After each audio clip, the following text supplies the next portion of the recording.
It's been so long that my microphone didn't want to connect. And we are live. Welcome, everybody. It's movie night. I'm back. Back from vacation. How's it going? Jan, Dash, welcome to the stream, guys. And Dash, happy birthday. I remembered. Happy birthday. Yeah. Oh, no, trust me. I was keeping track with Twitter while I was gone. While I was just chilling on the balcony looking at the beach early in the morning. I was keeping track of shit on Twitter. And man, did a lot of shit go down. We have a lot to talk about all week, don't we? I mean, I don't get really a day off. I get Wednesday off, and that's it this week. Because we got SummerSlam.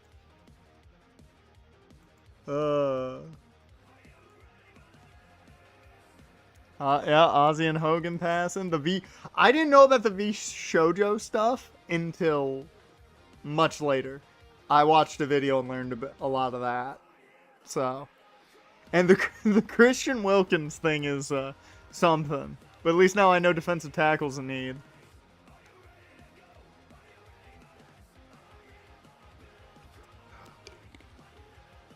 Also got the vanilla cake keto shake.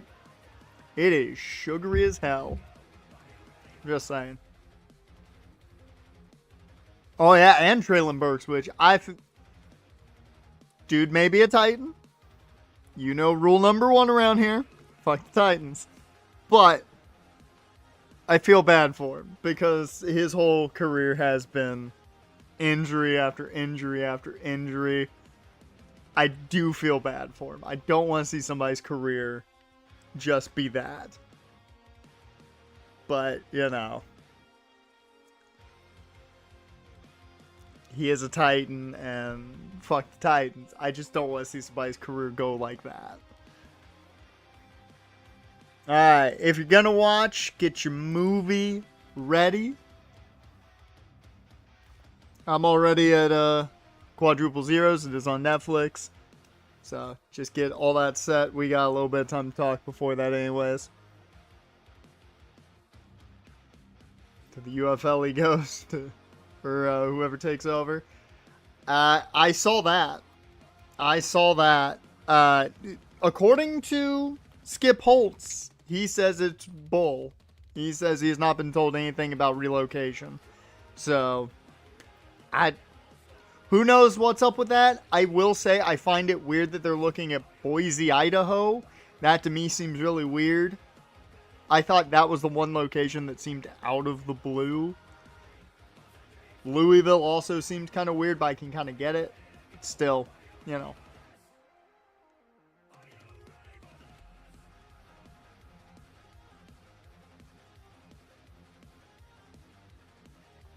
Ah. Okay. Memphis and Houston are locked in, and Michigan and Birmingham are in discussions. I saw that Michigan was talked about because of the price of Ford Field to use it. And that makes sense. I get how expensive that's got to be. Yeah. I get that. Yeah, I get that a lot. If you're not making profit off of that, kind of hard to continually use it. And I get Birmingham's not making a lot of money, but I mean, do you really get rid of the 3-time champs?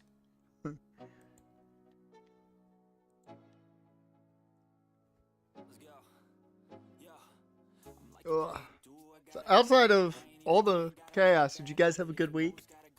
You guys have a good Monday so far?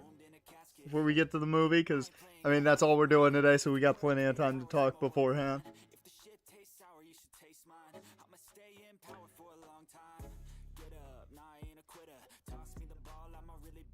I'm not gonna lie. I got really weirded out. I opened up Twitter just to look and see what would pop up on the feed.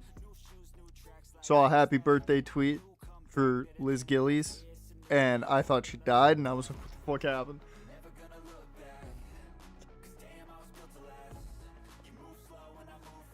I mean, I think the weirdest part about him is the fact that he got like 3 people to say you should get surgery, and he said nah. You're full of Japanese food, Dash? Hey, that's never a bad thing. That's never a bad thing. Ooh, Tyler Guyton may have torn his ACL. That's not good for Dallas. Ooh, that is not good for Dallas.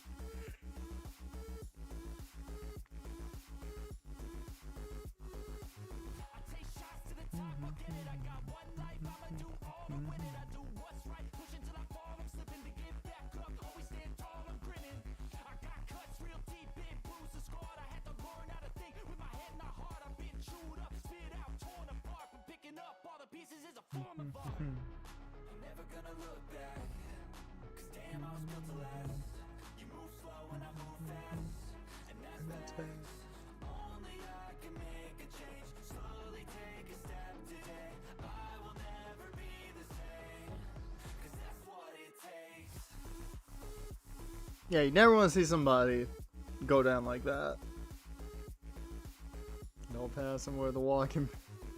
He took off whenever he wanted, yeah, and that's not gonna help you.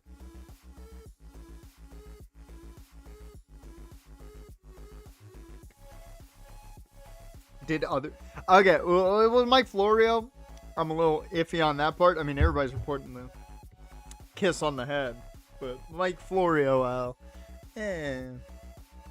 that one's a little iffy.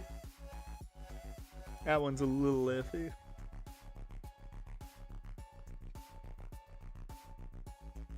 That man said for almost 10 straight years the Jags were moving to London. Hell, he said after we got the lease we were moving.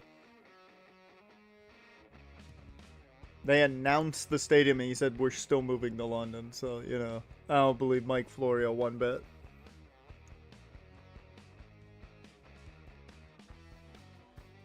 I believe Schefter more than I do Florio.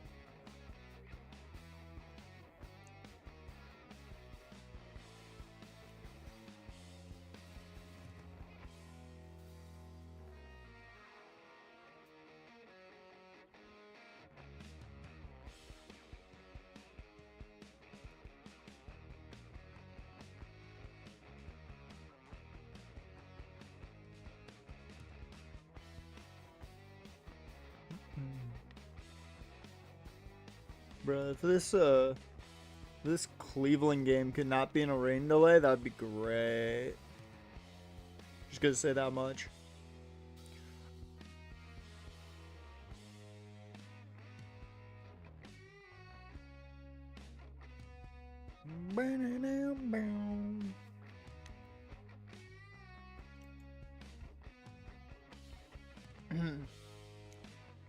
My freak for you. Gooch of Ohio State player in college. That's a thing. That's a thing. Legend ZA in October. I'll have to see what the game looks like. I like Legends Arceus. Don't get me wrong. Oh, also I might as well show you guys this as well before we start the movie. Yeah, I have too nice of friends. I'm just gonna say that much. Just give me a second.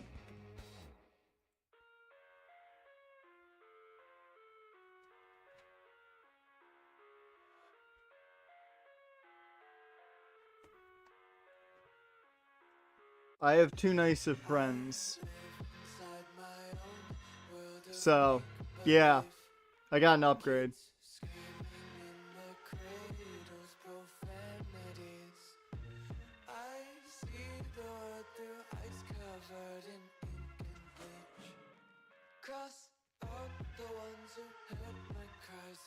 Yes. Yes. I have too nice of people in my life. And I tell them, stop it. Stop it. But now it's not like I'm giving them my I'm giving them my other Switch, so which they did give me after they bought a new Switch. So, you know. Yeah, I can play a lot now. I can play a lot of things now.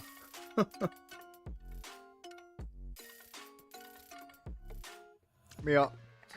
We'll just wait and I want to see how ZA looks before I even think about getting it. Alright.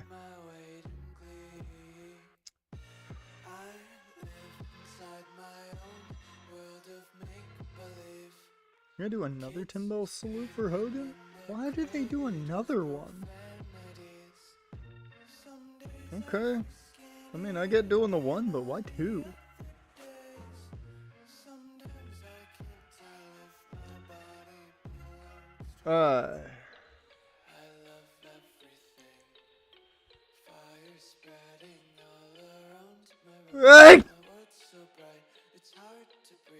I could feel it. I just thought it wasn't gonna show up.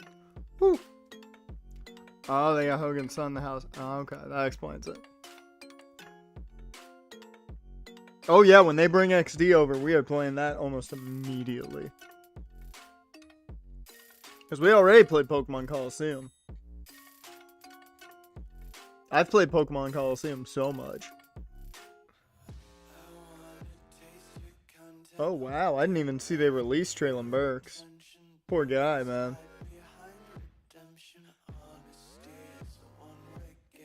Poor guy.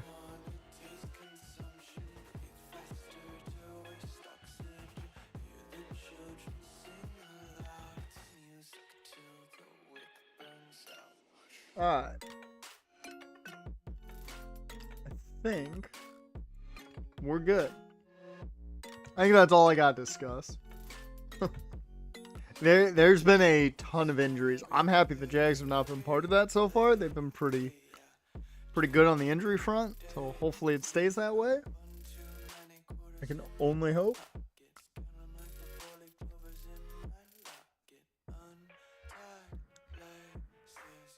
So, if you guys are gonna watch the movie, get set to quadruple zeros. Let me know when you're good, and we'll start up Until Dawn and see how it differs, because apparently it differs a shit ton from the movie or from the game, and we will see. Oh, apparently Tyler Guyton's ACL is intact after an MRI. He has a bone fracture that won't require surgery and is now expected to be out 4 to 6 weeks. So they got the best possible outcome.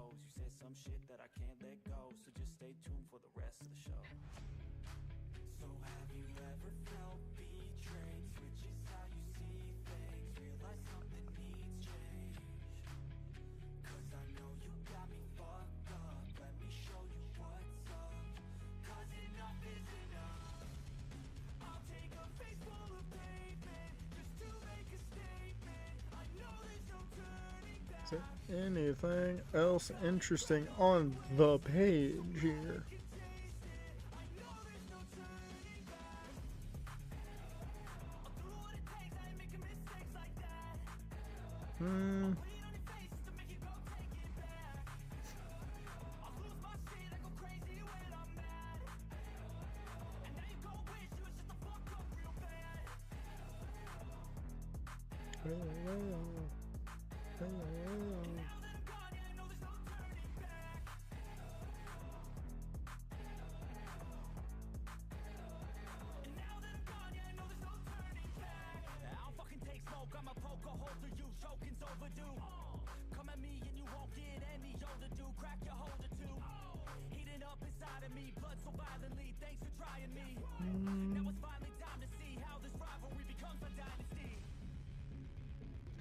Yep, I don't see anything else interesting to look at.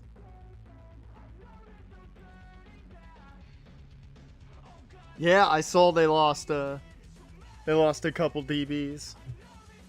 The Cards, you know, not like they were. I don't think they were gonna win the division, but things not looking good for them at all right now.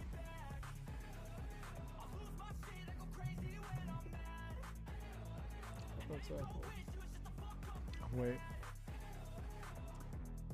Now, I can play some Supercard while the movie's on, if I feel the need.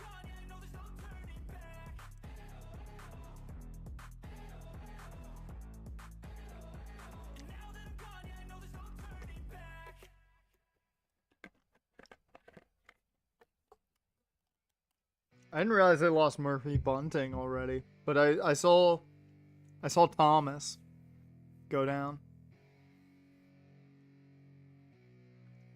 Smelling Garrett Williams at corner. That's not gonna help you much. More than likely. I mean, maybe some magic happens, but I wouldn't expect magic. Don't let yourself drop till your heart stops. Let this beat rock. Got a new clock and a new stock for this new rock. Just let your mind loose from the new stock. Drunk off the goose, thinking that I'm too pop. Getting caught with a few thoughts cause I'm too lost. Off the speakers can't even handle me. Give it what I got, nobody's gonna drain my energy. And I will never stop, I'm motivated by enemies. Setting up shop so everybody remember. I like there's a page that keeps popping up for me. It's ESPN Cleveland. And it keeps popping up with like the QB tracker for Cleveland's quarterbacks. But like then I saw a whole thing that says that like the only quarterback that's not getting first team reps is Shador. So it's like, yeah, Shador's doing really well, not with the first team though.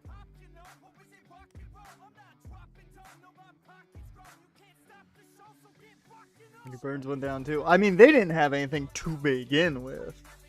Miami just had nothing to begin with. So, you know.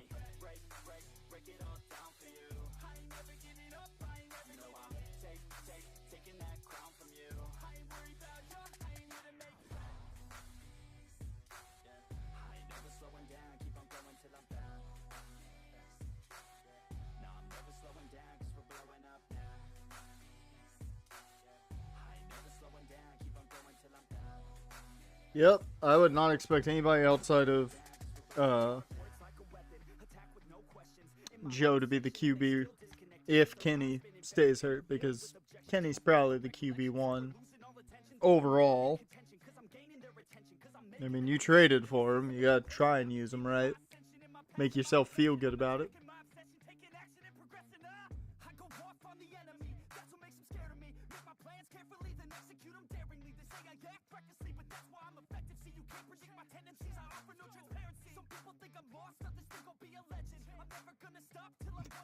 I didn't hear that he even took first team reps.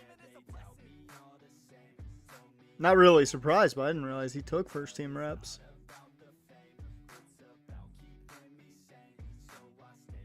Quickly checking my bets.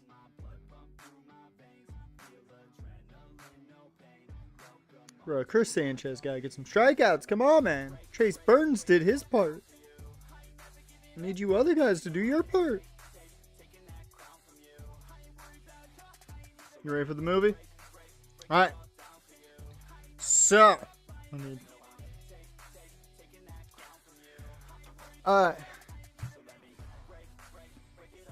Let me get situated here.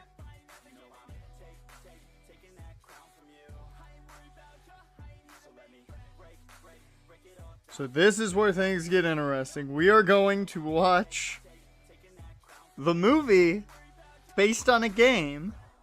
Well, adapted from a game that plays like a movie. I looked at the Rotten Tomatoes page on it just to get an idea. And it was like 53% for critics and like 61% or 60-some% for fans. So I was like, oh, okay. So what I'm hearing is it's okay. It's just not what people were hoping for, which is kind of what I thought the movie was going to be in general. So, on 3, we're going to go. So, 1, 2, 3. Oh, so weird to be streaming. So weird. Hey, Sony. Is this going to be part of the Spider-Man universe here? Is Until Dawn Spider-Man?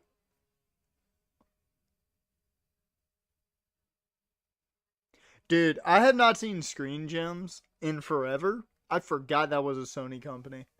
I think the last time I saw Screen Gems was the OG Final Destination.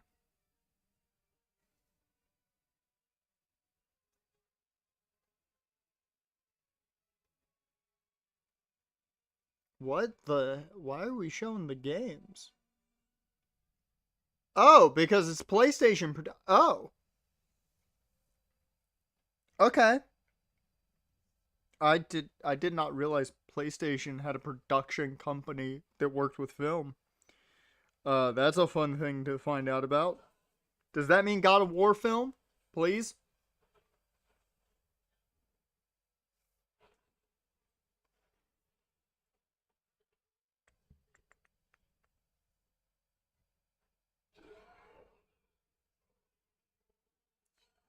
Wendigo.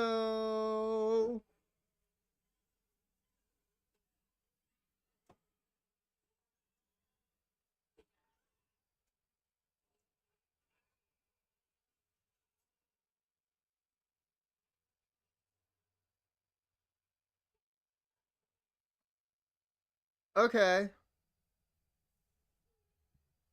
I'll say this much. Interesting opening. If this is how we're going to start it.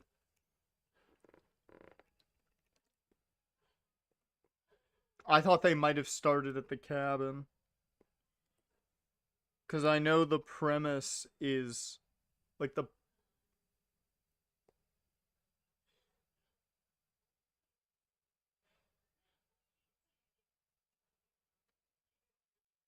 At least the mask is pretty much on point.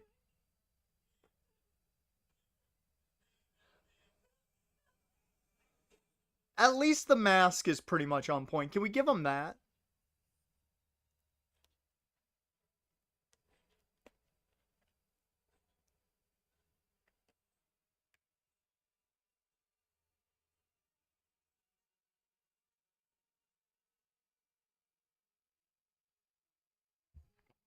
That's not a boss.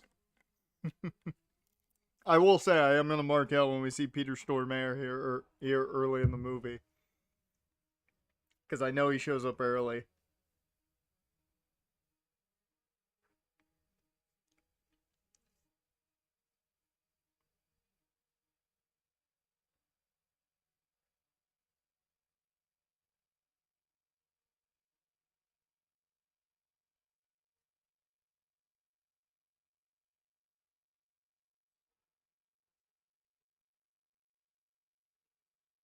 Oh, and also, if nobody says "boom butterfly effect," this movie's not worth it.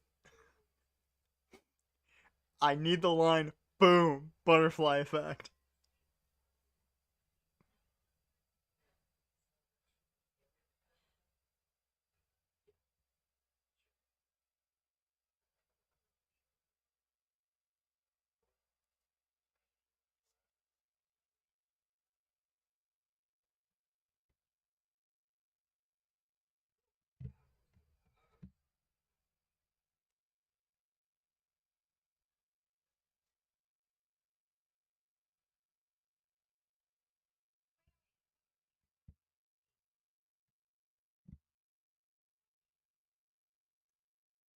What?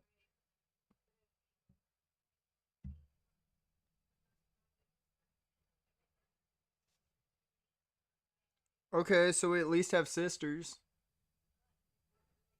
That's a thing that is similar,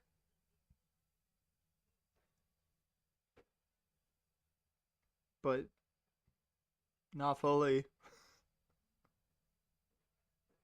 Oh, here we go. Oh, here we go. Getting that store. That's where the man is. That's where the one and only Peter Stormare is located.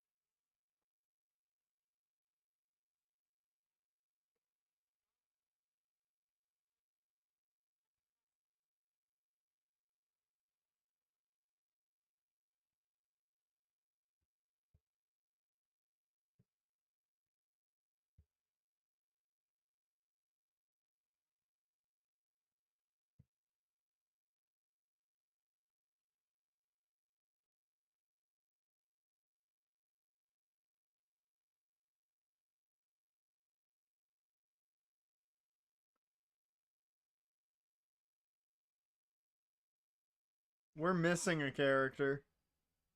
I just want to point that out.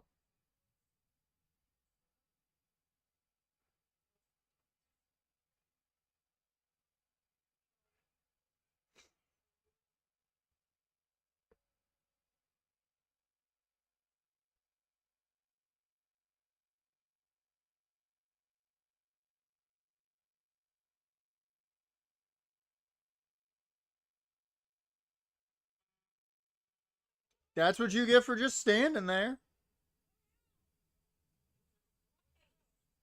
I mean, you were just standing in the middle of the road. You guys could have gone over by the shop.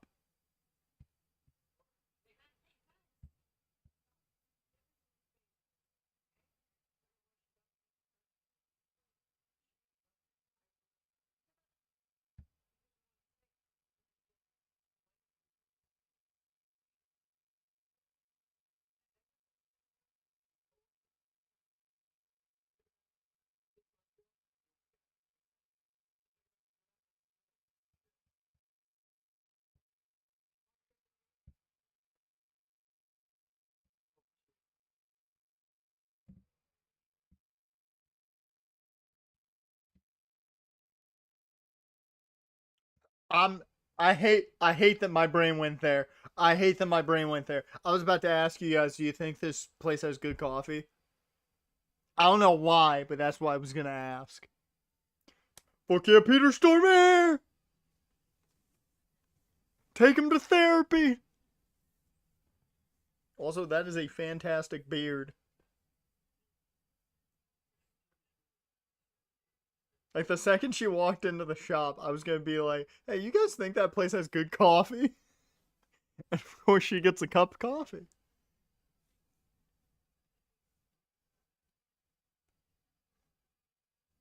I'm about to win to go.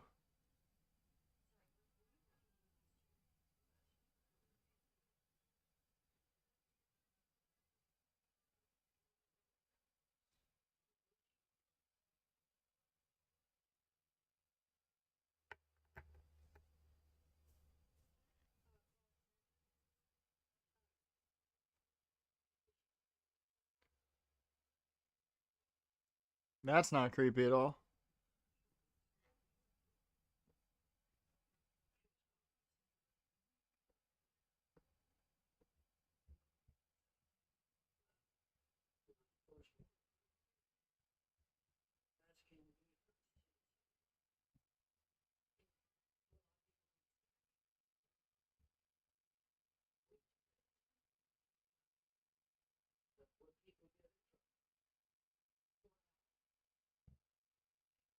At least we got one actor.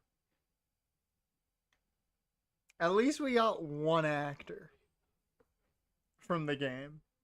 I don't think anybody else is in this, but at least we got one actor from the game. And I mean, it's Peter Stormare, who's fucking awesome anyway. So, I take that as a win for it.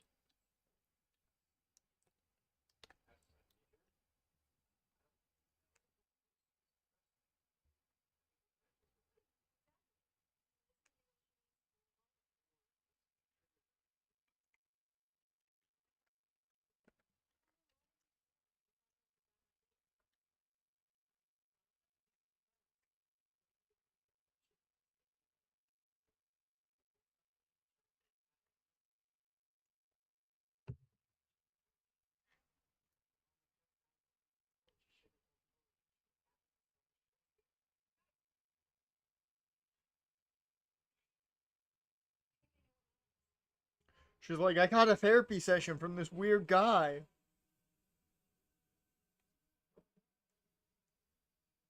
That was quite the build up there, audio wise.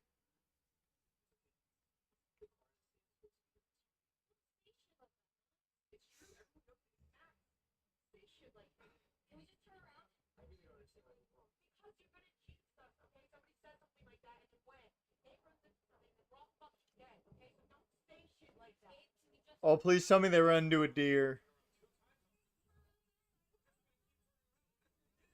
Tell me they hit a deer.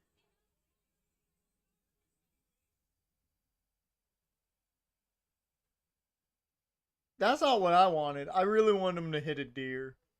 Because I don't think we're going to get the moment where, you know, they pull the head off the deer. And that's one of those moments in the game I always remember. And I want, like, the bigger moments to be in the game. Or to be in the movie. Like, they don't gotta do everything, but I want those bigger moments that people remember.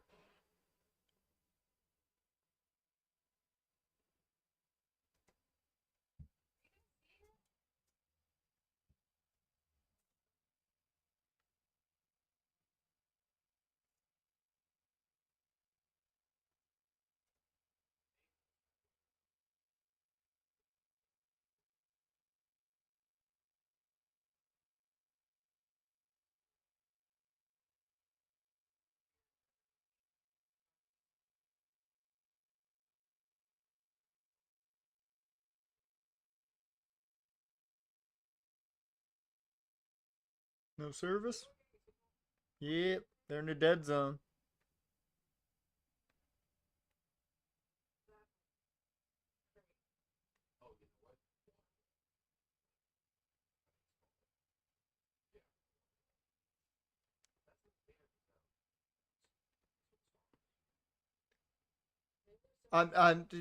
Did that? What the fuck? I'm gonna blame that on shit writing. Was that supposed to be a joke or just making him seem stupid? Because it's a Wonderwall joke, and it's not funny. She's walking into the store.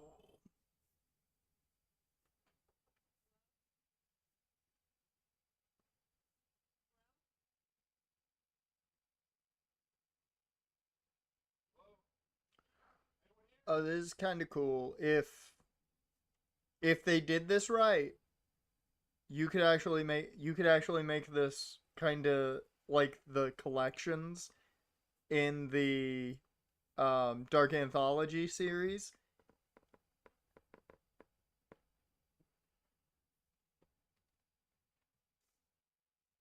And that's kind of what I'm hoping it is. These are like all the shit you pick up in the game is just everything there.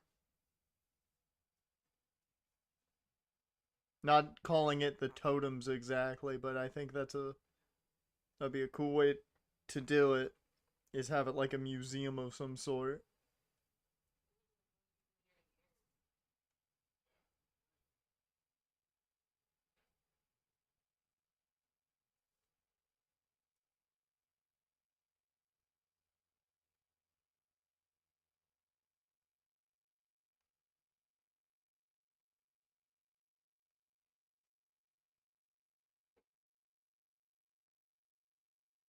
Okay.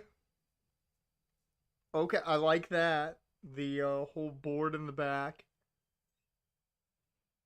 because that's very similar to the video package you get for getting all the totems.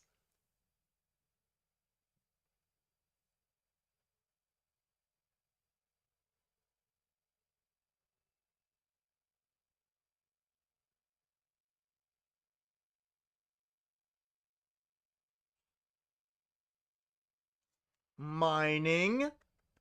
Let's applaud they actually have a story arc here with mining. That's in the game.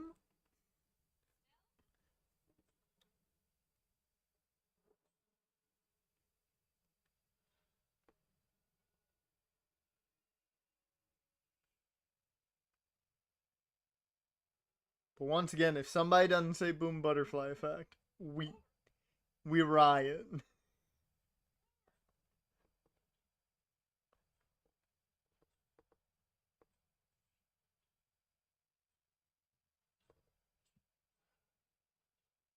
that fucking Mia Goth?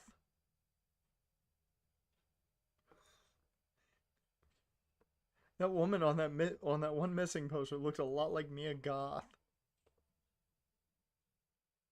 I thought for a second that one was Keith David at first. But I don't think it was.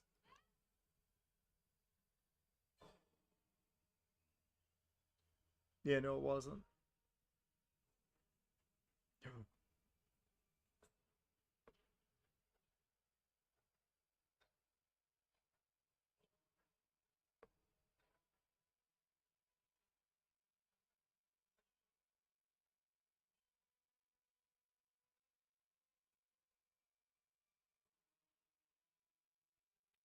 Oh.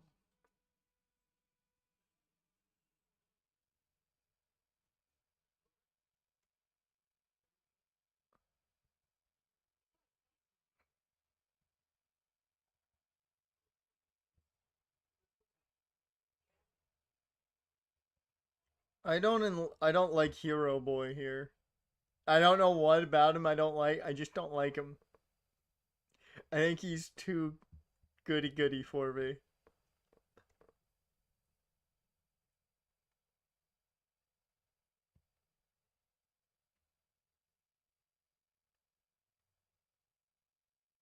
Man, her handwriting got really bad, and this is coming from me.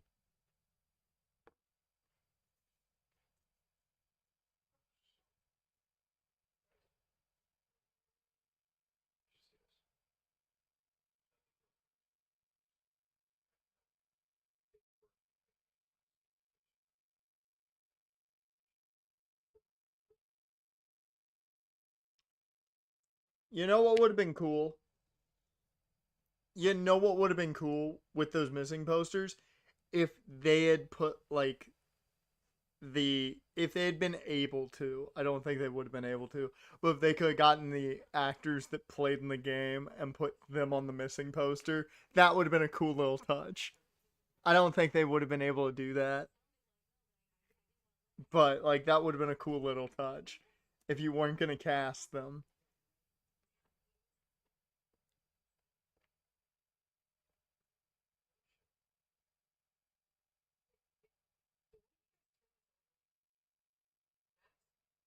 It's time to play the game.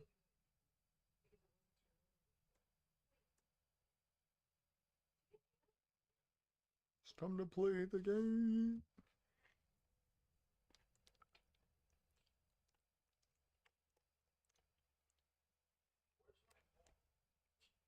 Dude, where's my car? Is this guy just gonna be a reference machine? He referenced Wonderwall earlier incorrectly. And now he almost said, dude, where's my car?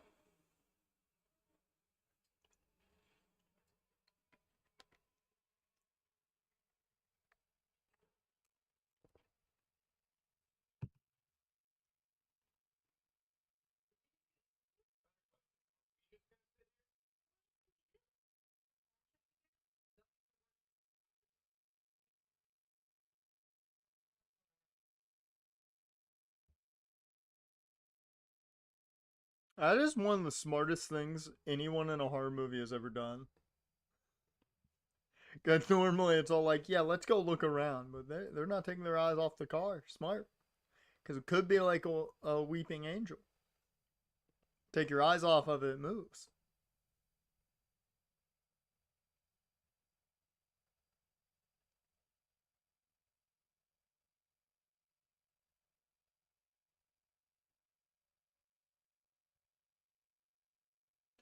Okay. I might be wrong, but I think one of those pictures was actually an image from the game of the lodge.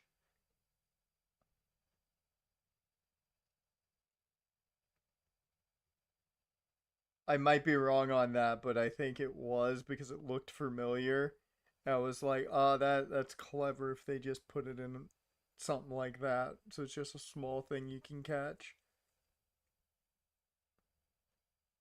And they'd have the rights to do that with PlayStation.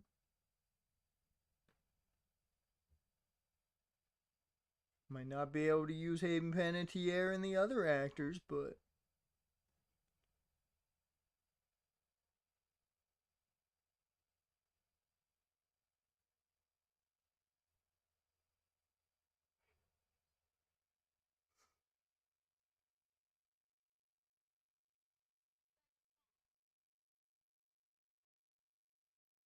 good old Rotary.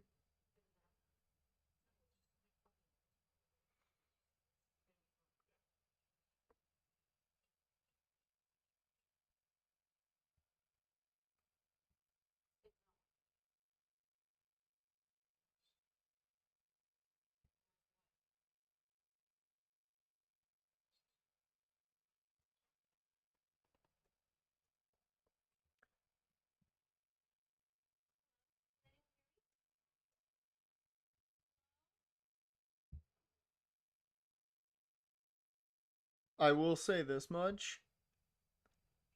A lot of this has come off as very video gamey, and they get points for that.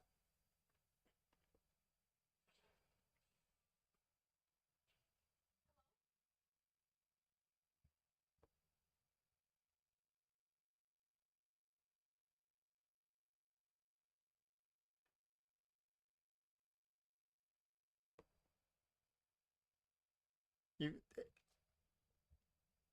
This direction wise, David F. Sandberg did a really good job directing him how to walk because he walked very much like Mike. You know how when you walk, you kind of lean a bit in the game? He did that, and I like that. I like that. It came off very much like the game. They're doing the little things. The story is nothing like the game so far, but they're doing the little things right.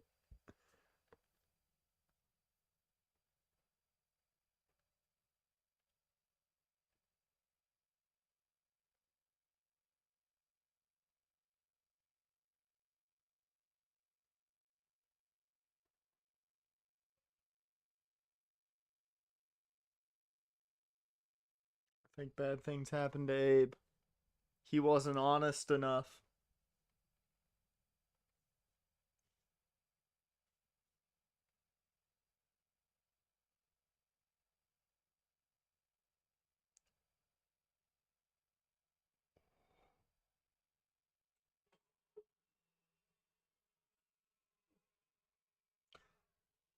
Oh, there we go.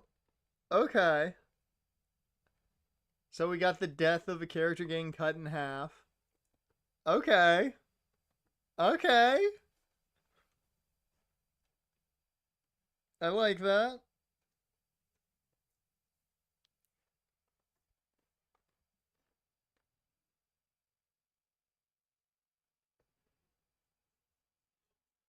And the mask's on point. Outside of like the fact that it had flowing hair in the game, the mask is on point. And oh, she's hiding in the closet like they did early on in the game to scare or to spy on the girl that went running. I don't remember her name, and I feel bad about it.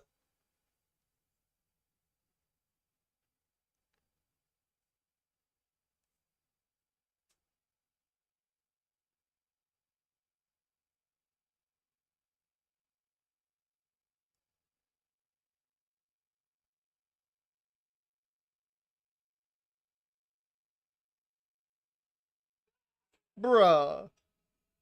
Respect. Respect, I say.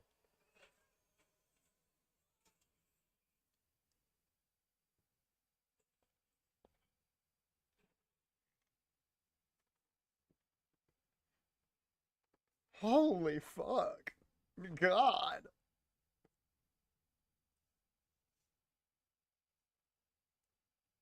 Oh, don't move your controller.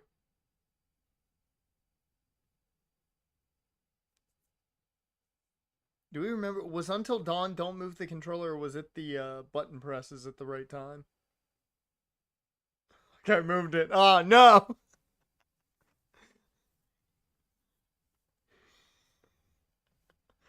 Oh, no. She's gonna die because of it. This was Don't Move. Medan was the button. Yeah. I thought Medan was the button, but I couldn't remember. I was trying to remember if there were any animal portions, and there was the squirrel. I remember that I had to make sure I didn't move for some reason.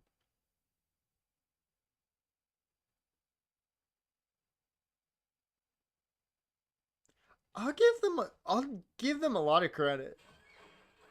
Like the direction of the movements and the camera angles, very much like the game.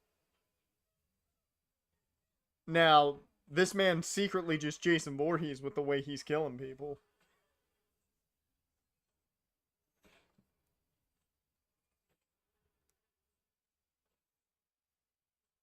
Oh God. Why? Why did you do that?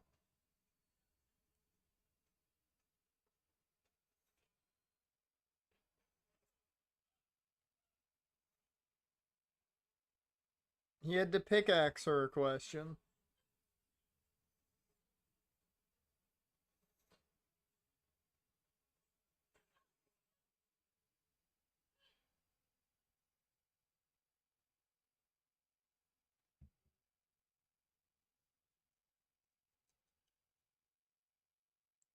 Oh, and I have to ask, did you guys did you guys see that? Oh God, that Skeet Ulrich is gonna be in Five Nights 2. He's gonna be in FNAF 2, so that means we get both Matthew Lillard and Skeet Ulrich in FNAF 2. So that means essentially we're just getting Scream with FNAF, and I love it. Oh, I was so excited. I was like, this is gonna be awesome.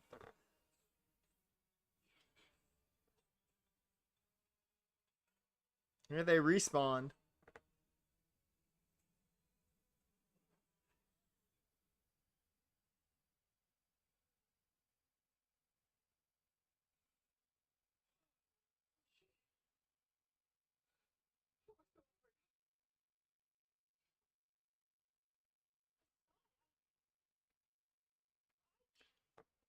Okay. I was wondering about this if they remembered what happened.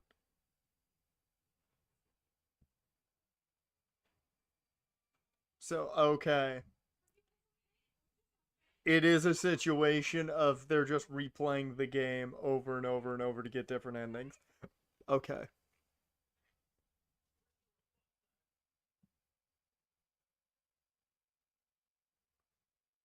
Oh, because now they're missing.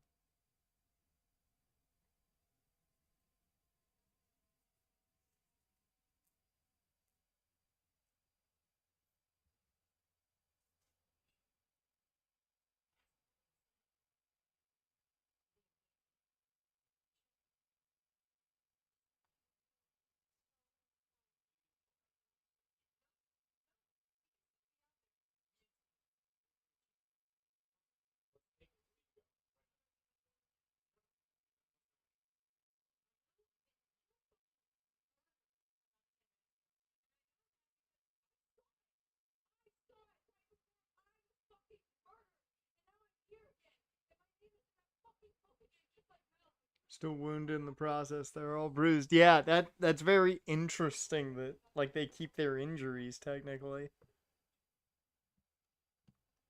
It's interesting to see where this goes. If it's just Groundhog's Day over and over again, or if it only goes so many times.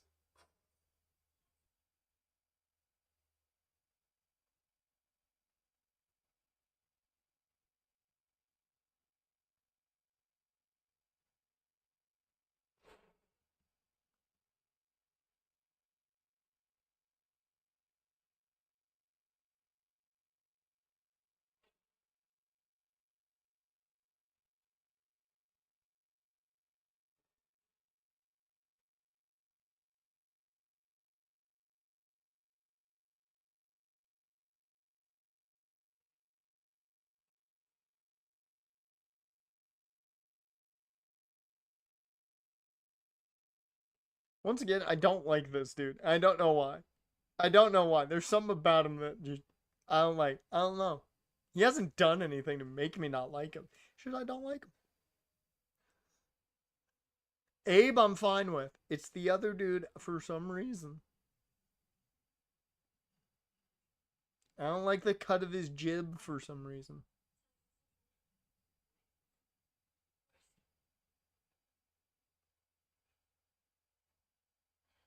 Wendigo, Wendigo, Wendigo.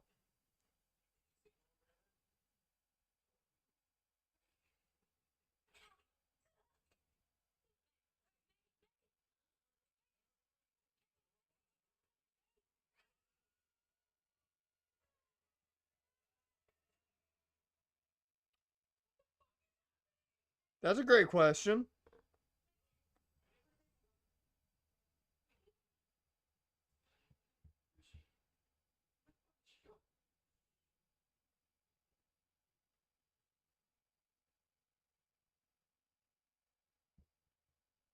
A six-man tag match.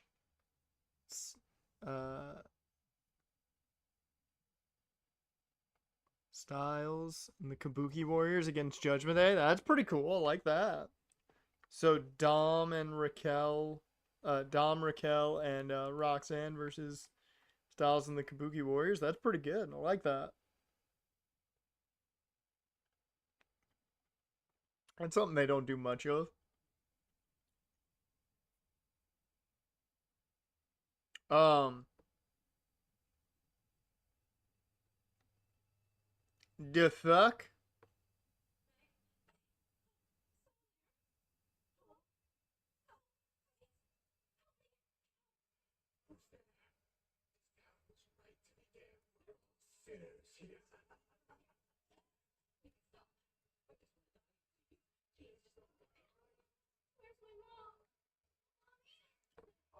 Oh, I don't like that.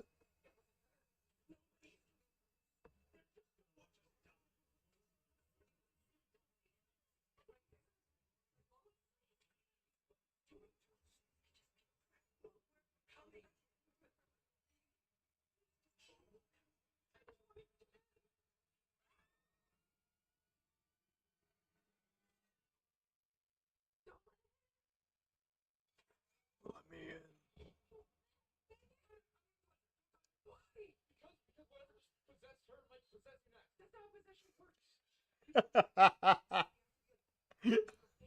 I like that thought process. He's a psych major. You should listen to him.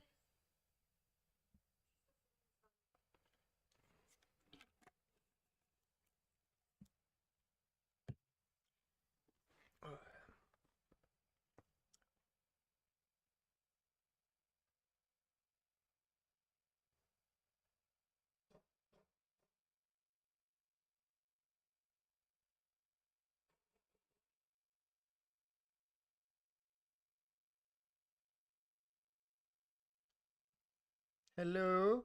Who is it? Housekeeping.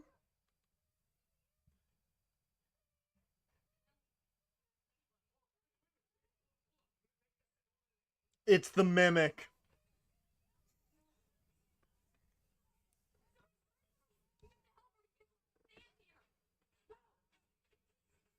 Oh my god. Max.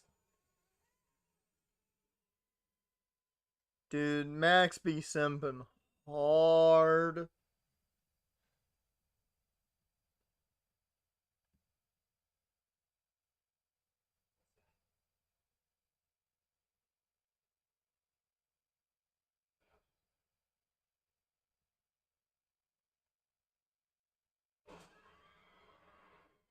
Dude, Clover got yeeted.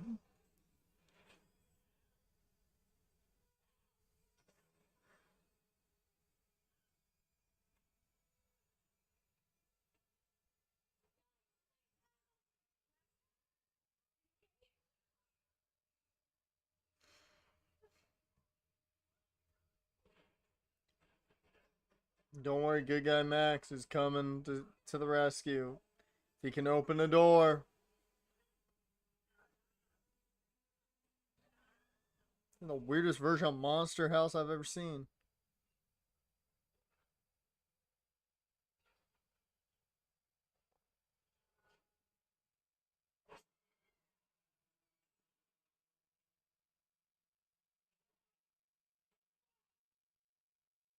That was a pretty good job on that. I didn't anticipate the yank at that time.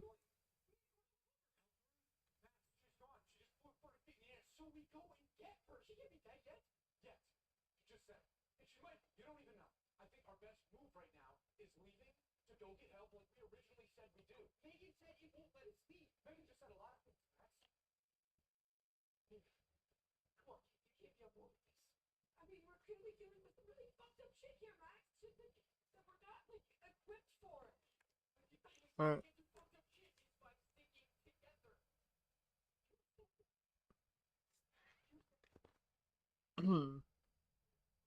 Yeah, I noticed the audio uh going up and I was like, okay, let me turn it down a bit.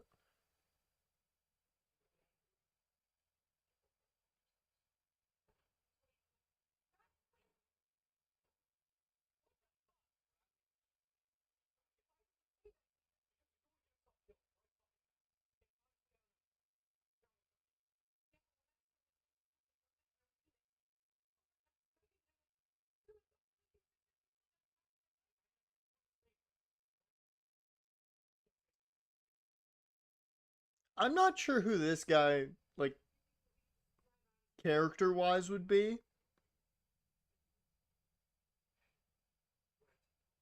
We're missing a male character, and I don't like that.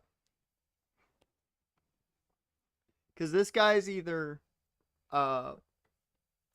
Matt or he's, who's the main dude?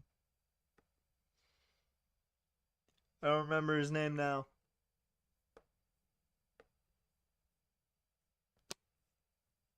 His main character syndrome. That is very true.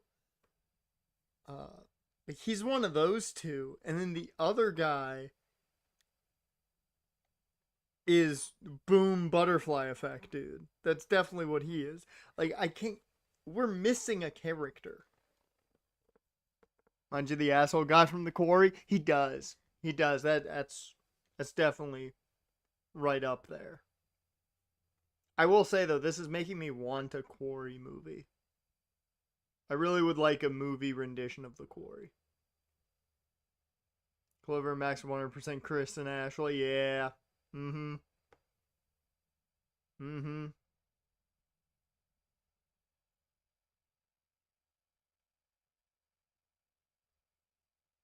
He'd be his Mike because there's no Matt really. Yeah, that's what I kind of figured. Is it doesn't seem like we have a Matt. Which you know what?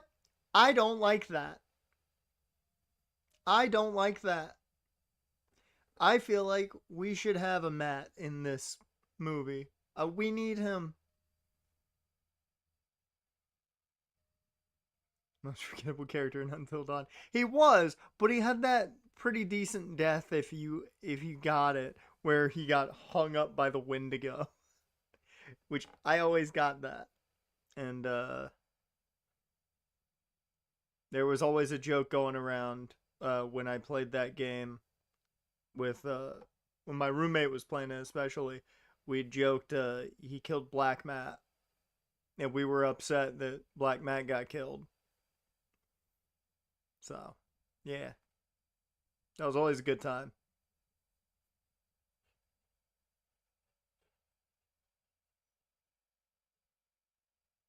Oh no, no, no, no, no, no, no, no. That's terrifying. I don't like that.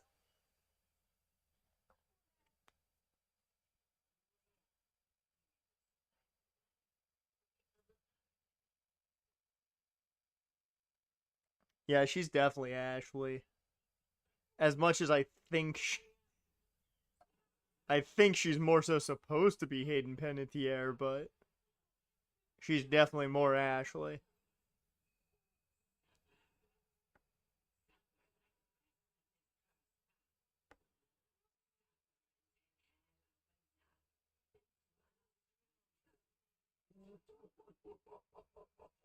Oh God, she's become a demon from Supernatural.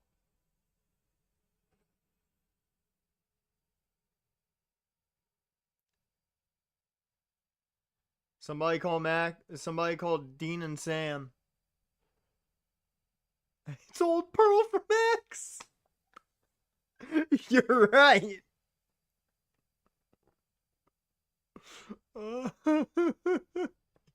You're not wrong there. Come on, man. Boom. Butterfly effect. Oh, there goes Nina and Abe booking it.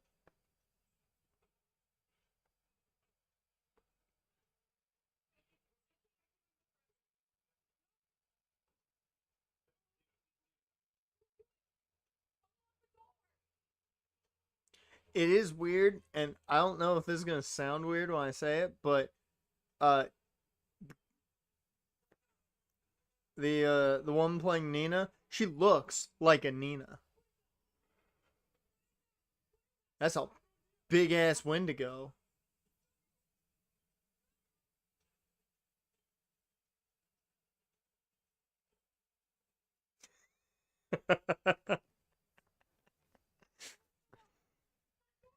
Oh.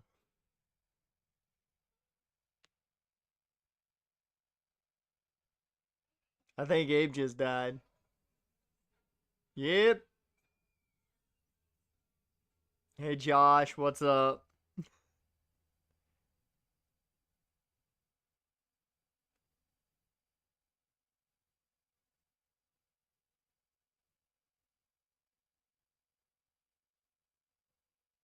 Please tell me she's like just chilling.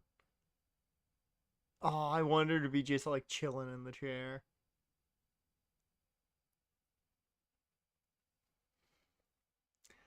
We partying like we're fucking porn stars yet? I don't think so.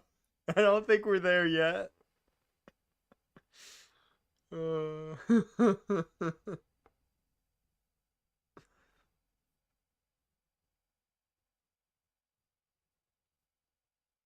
I'll give them credit. There's a lot of portions of this where direction wise, it's it's very much like camera angle or movements they make very much like the game, which I like that.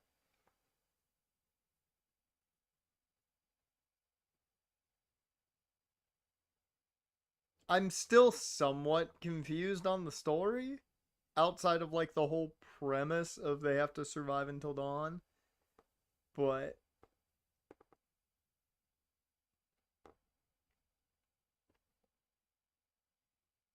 apparently balling out in Bengals camp. Almost like they should have just gave him his money weeks ago. Yeah. Yeah, almost like they shouldn't have been cheap.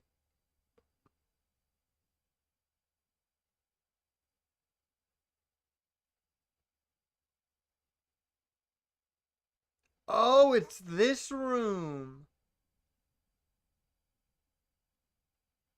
Is there like a dollhouse you can look at, and they're all in there? Because that's what this room reminds me of.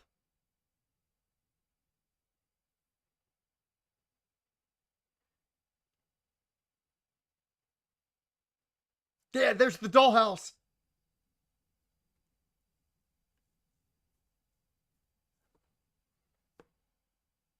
As the dollhouse of the house they're in. That's cool as shit. I don't like that clown, but everything else is cool as shit.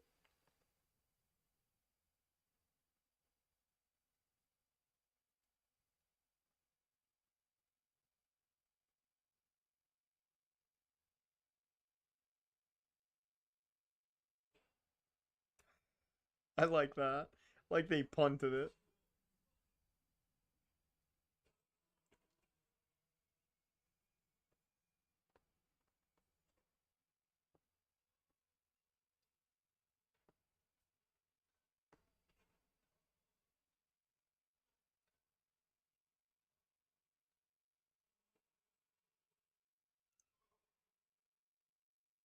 Bruh.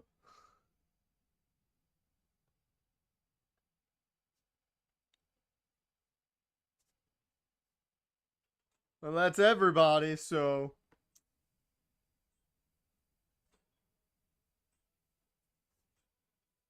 time for the next playthrough.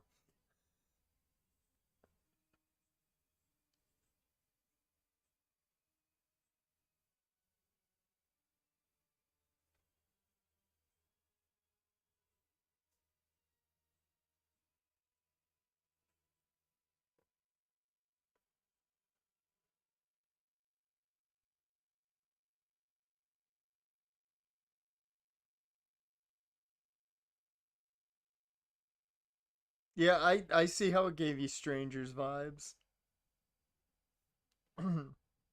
It's very much like the oh,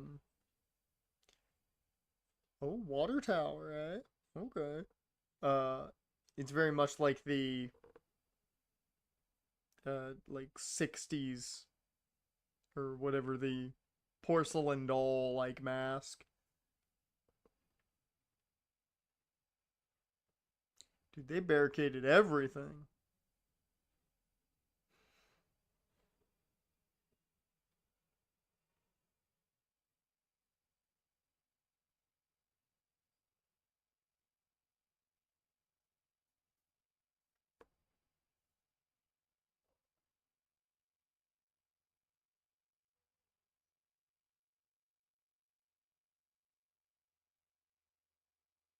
Pretty sure that's not water.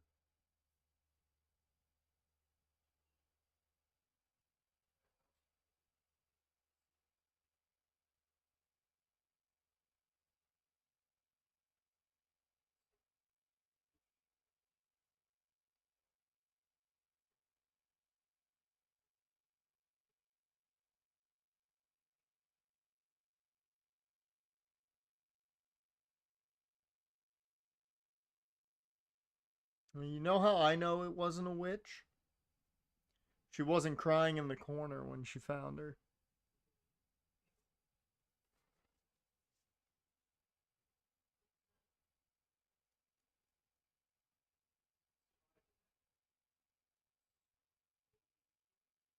Oh, they said the title. They said the title. Mark that off the bingo card.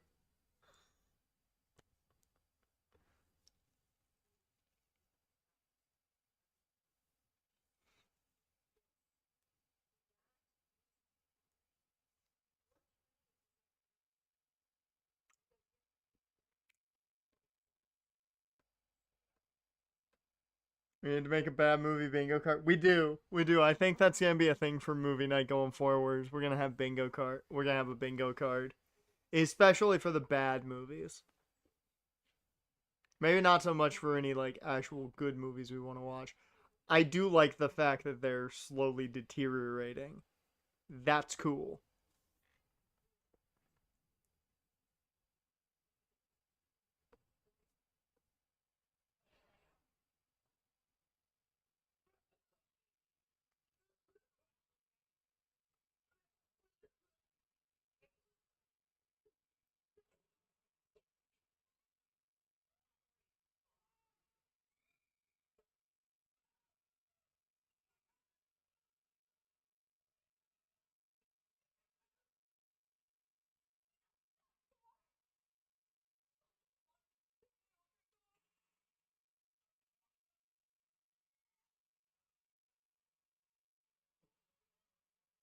I can I can say that's not what I thought was gonna happen. So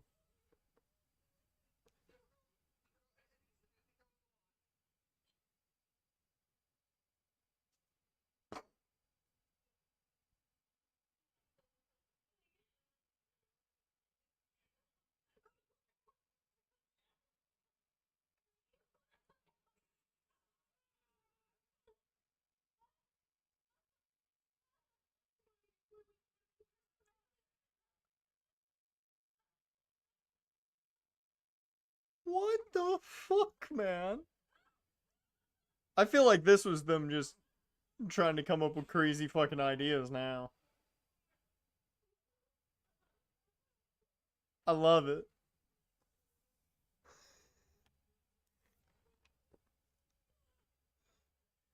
Bitch, just popping a leg first. Kill me.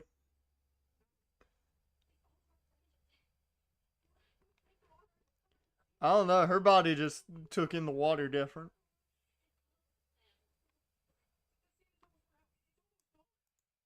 It's almost dawn.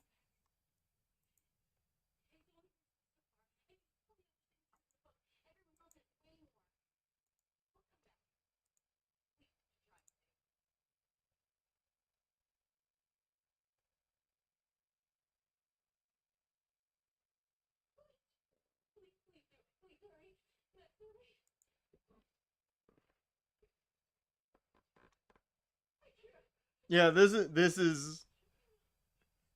is actually I like that moment because that's where he had to choose between Ashley and Josh.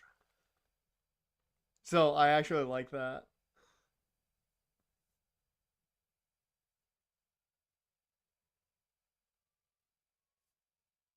I actually really like that because that's almost the exact dialogue from where he had to choose between Josh and Ashley. And if you choose, uh, like if you take too long while he's picking, you have that moment. It's therapy.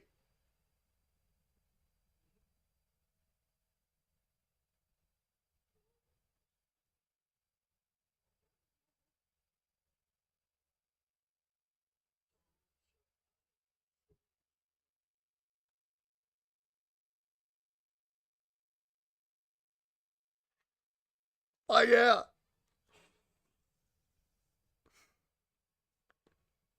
Fuck yeah. Oh man, I love that we got Peter Stormare in that. They were so close. So close in that playthrough to having at least one living. Oh, that was cool. I like that. That's their way of doing the therapy session. That's cool. I give them a lot of credit. They're doing a lot of cool things with what the game gives you.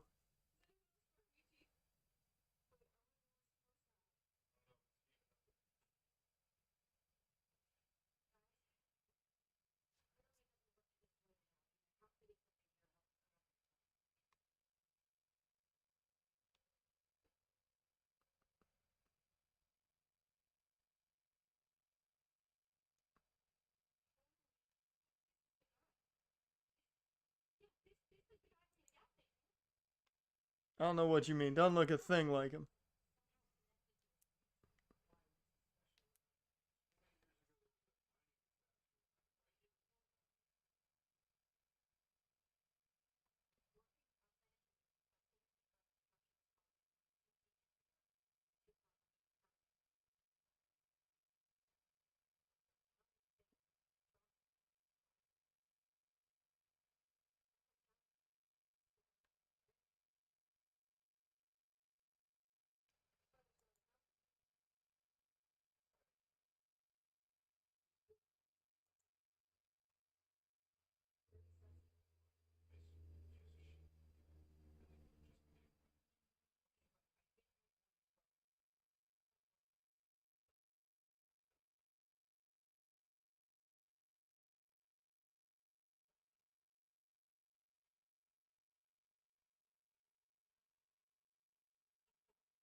I think we need the Bible as a weapon.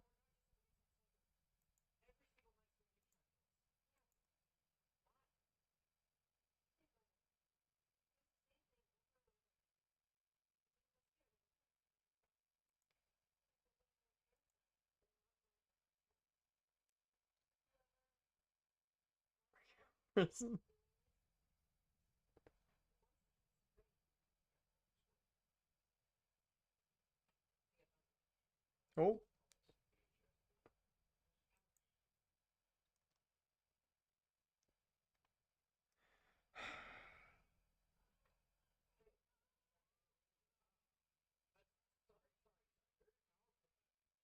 Yeah, that's some knowledge, not the knowledge you need.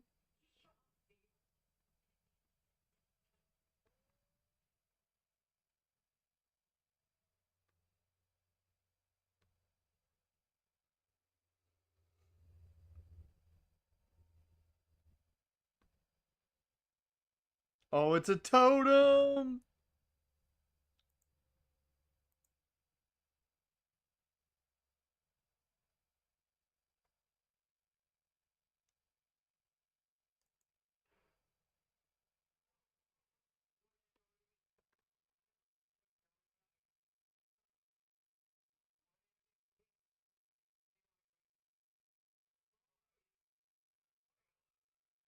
What do you want from me?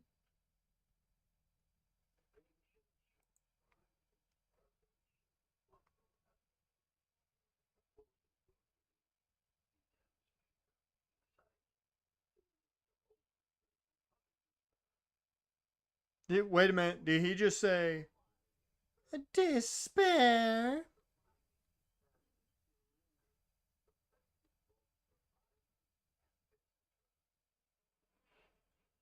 Okay.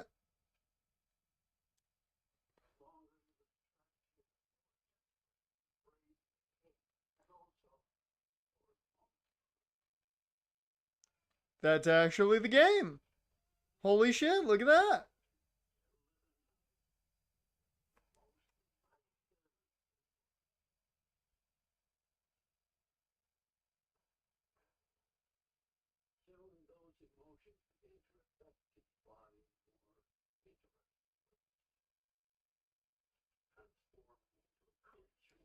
Dude, if Chris Sanchez somehow finds a way to get 5 strikeouts, I'm gonna go crazy. I'm at least making some money back. Wendigo!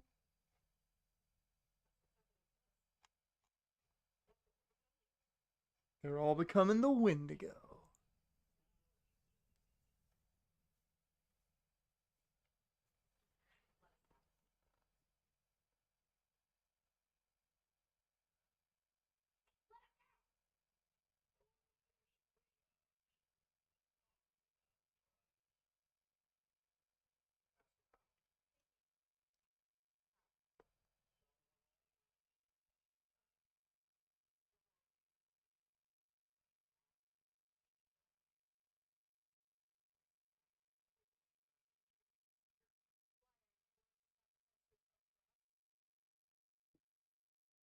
No.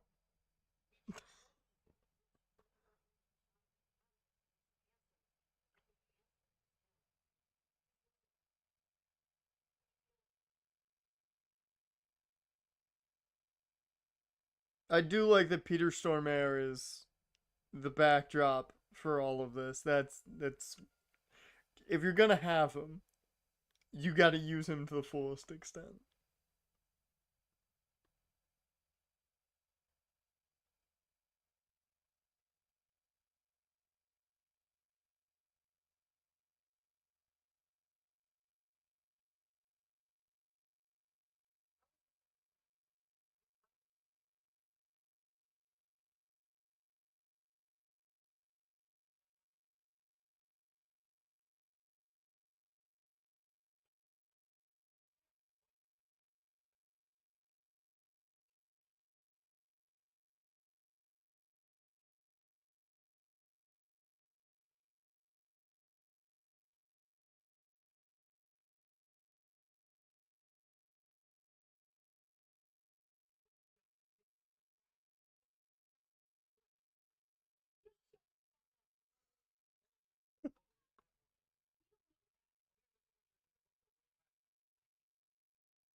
This is jackass and Max is annoying. Somehow Stormare's best male character. Well, that's because he's Peter Stormare. That's why he's the best That's why he's the best male character.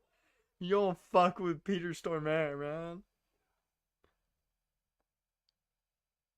I love that he's the main antagonist.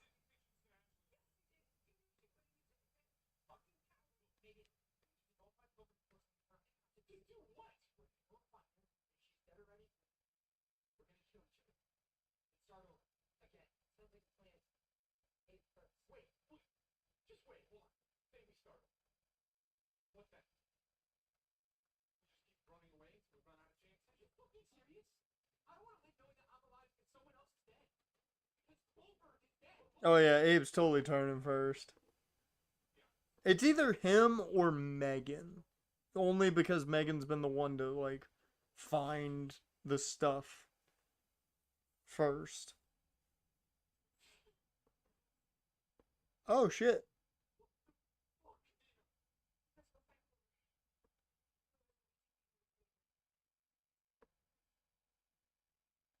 Bye, Abe.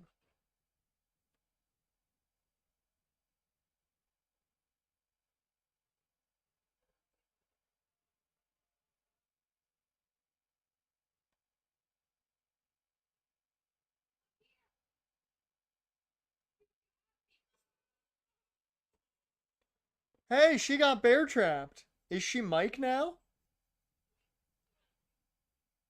She's gotta she's gotta take her arm off now. But she'll make friends with a wolf, which is cool.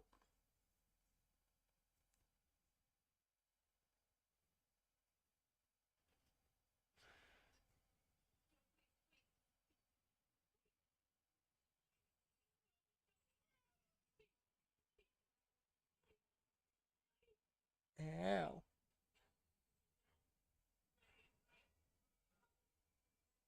Just being simultaneously Ashley, Mike, and Sam. Yeah. Yeah.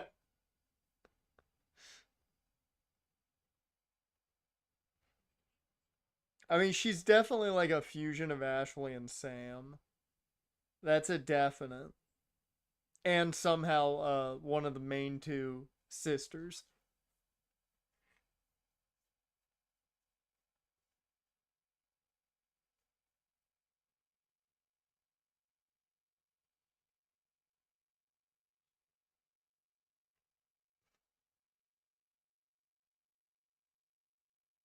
Beth, because Hannah wasn't shit.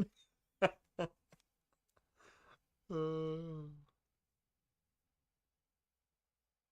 Oh, Josh is here.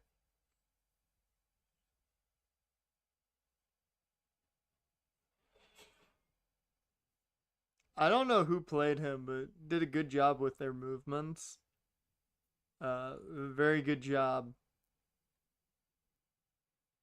I like how he obliged her. Yeah. Yeah, he was like, okay, kill him first. Gotcha.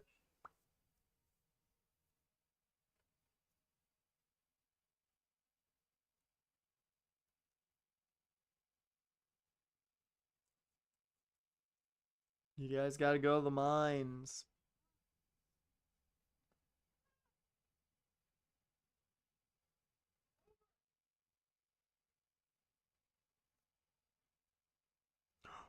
Wendigo.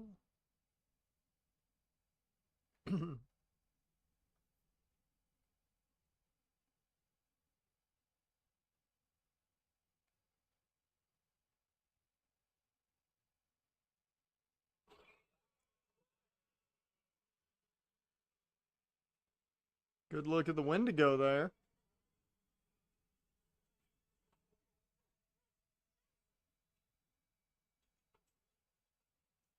Bye bye, Megan.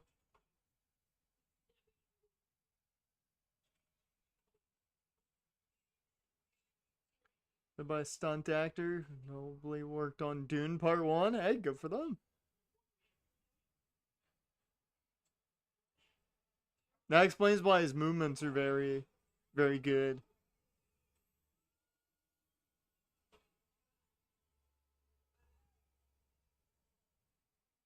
That's the elevator scene where Jess drops down.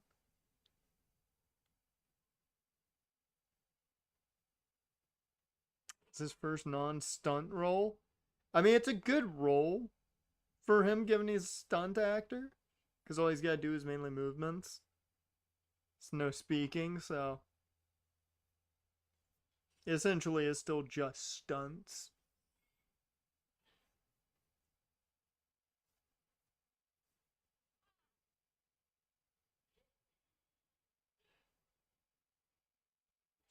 Oh, Max is here.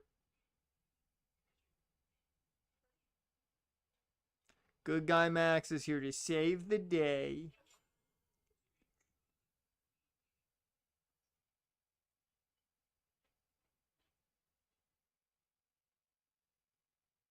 Is it a Wendigo?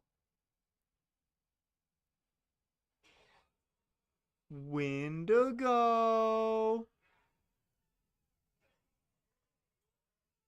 Clover, your sister looks a lot different.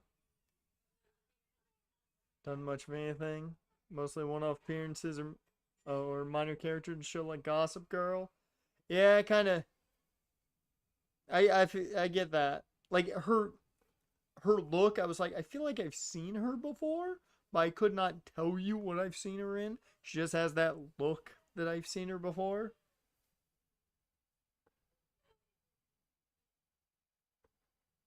Now they're in the mines.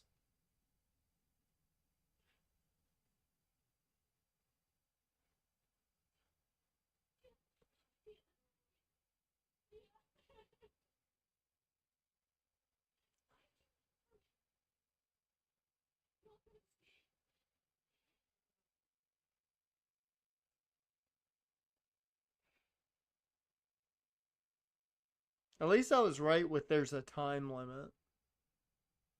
Because eventually they all become Wendigos.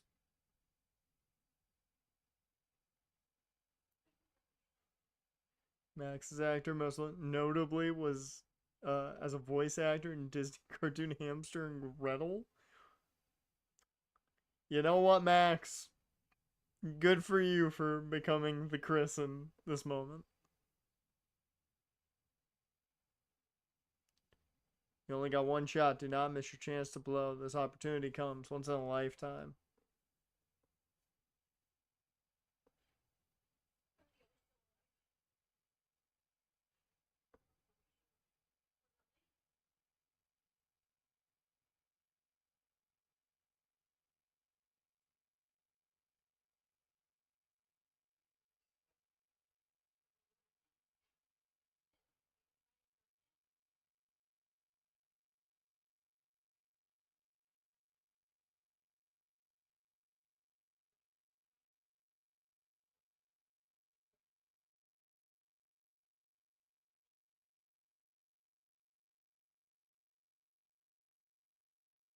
Be a man, Max. Killer.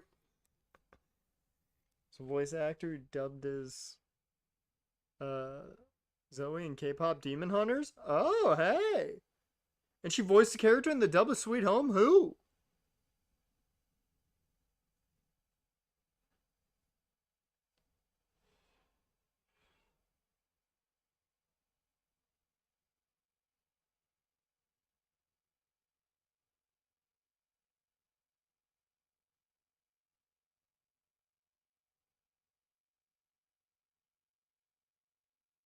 It's gonna blow up.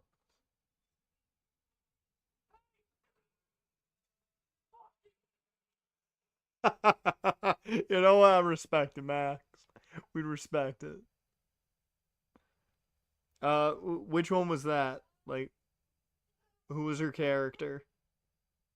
Because the names I don't often remember very well. Oh, is this the flashback scene?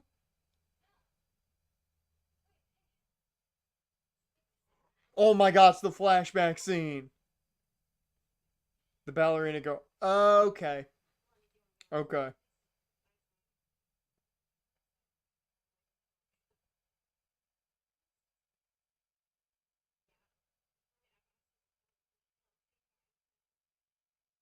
Oh, wow. Oof. Poor Abe. And his actress is just B movies. Hey, gotta start somewhere.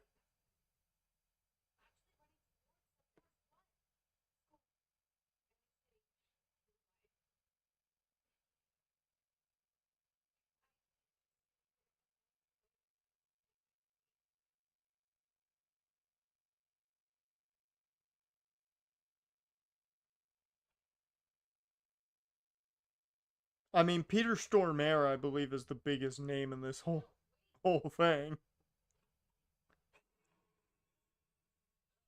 That was nice. I like that. A pretty good jump scare.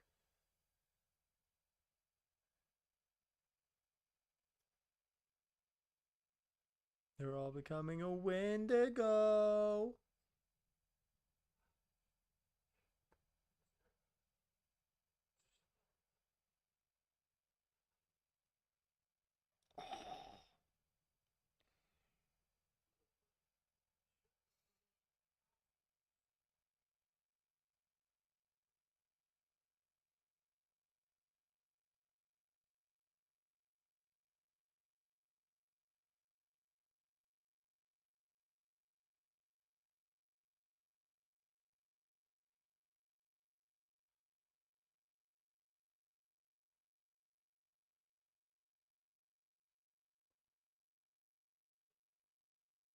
What the fuck?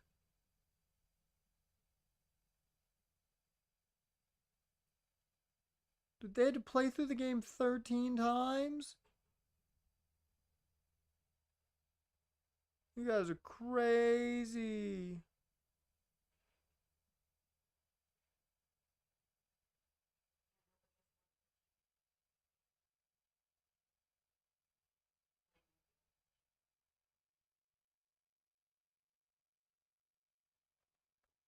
I hope they 100% the game. They better get a platinum out of this.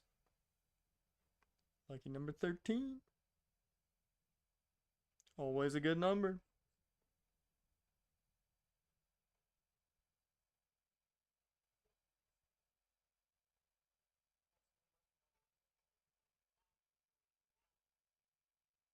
yourself in the moon.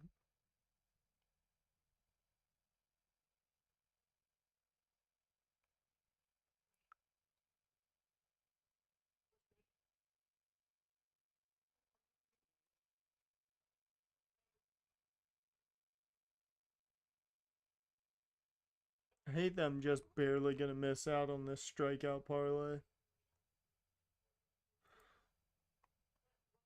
I'm gonna get the round robin at least, but I'm just gonna miss out on it.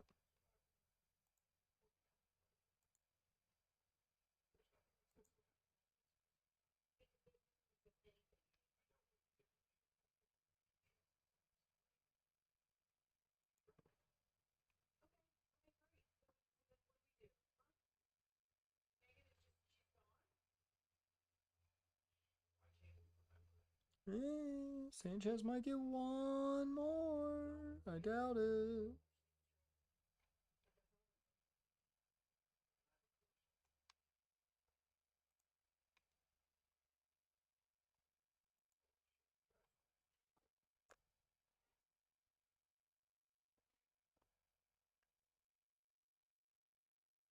Oh yeah, I just thought about it. Where's Megan?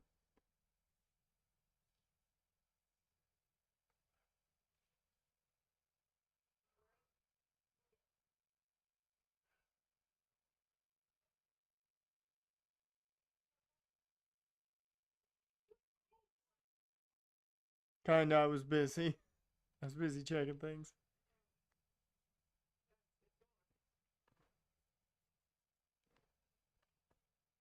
Oh God.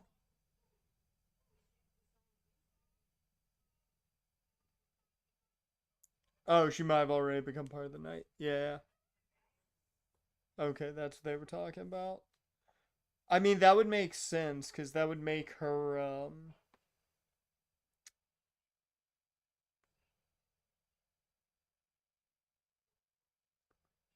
Is that fucking Nosferatu over there? Oh, I didn't like that one.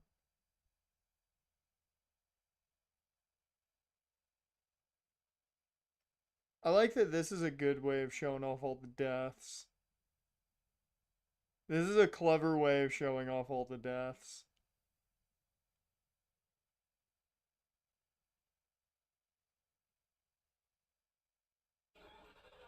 Wendigo!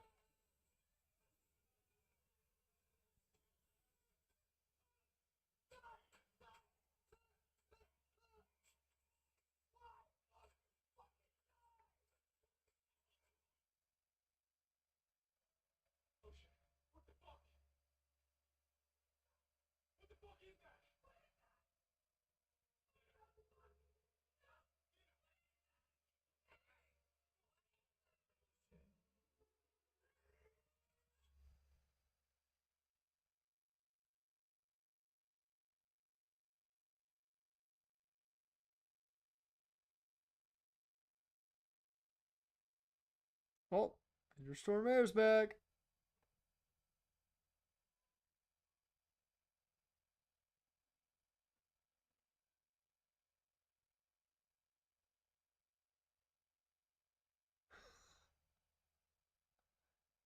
Oh, I love Peter Stormare, man. This dude is great.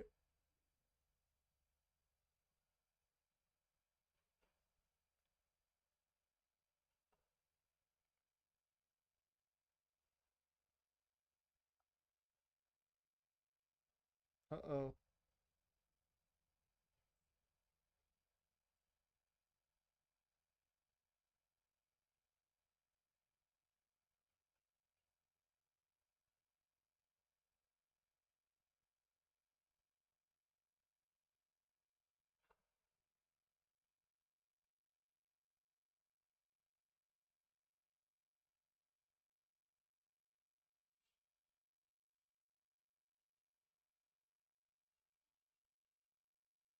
Is that all of the things they've encountered?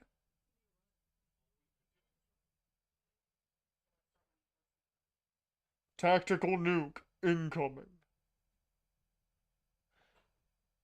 Ah, man. Sanchez, why couldn't you get 9 strikeouts, man? Would have been easy. Would have been easy $42. I'm at least making some money out of that, but been nice to get more.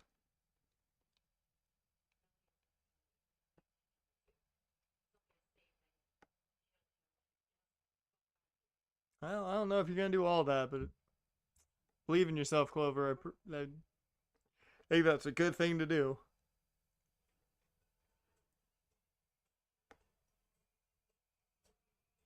Well, it's almost dawn.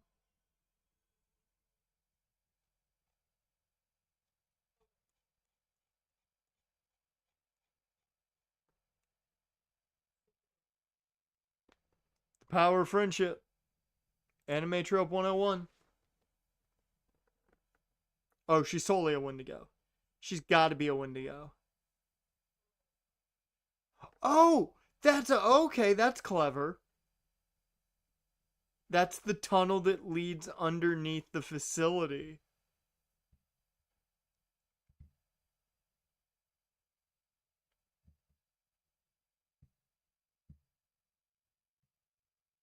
I'll give them credit. They stuck to certain aspects of the game.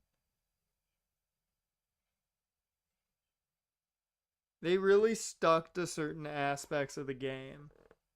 Now there's certain aspects they got nowhere near right, but there's a good bit that they actually did a good job at sticking to. And I'm not gonna lie, I'm a little surprised at that.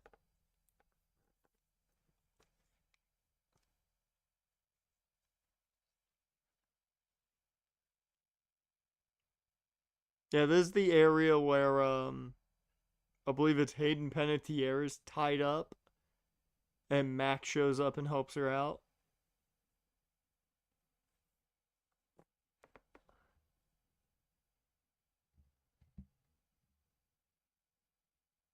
And of course, Max has his wolf friend.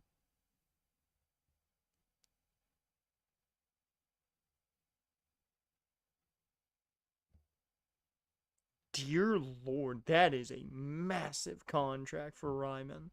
I get they don't have a lot on the offensive line, but like that is a massive contract. He's a solid tackle, and in the NFL, solid gets paid big, but like that's a lot.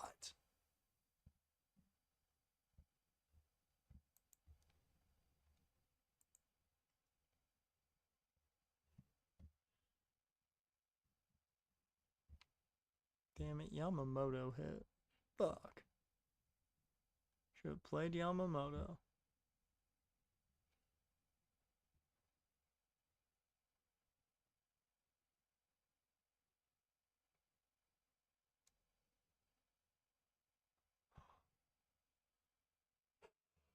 Ooh.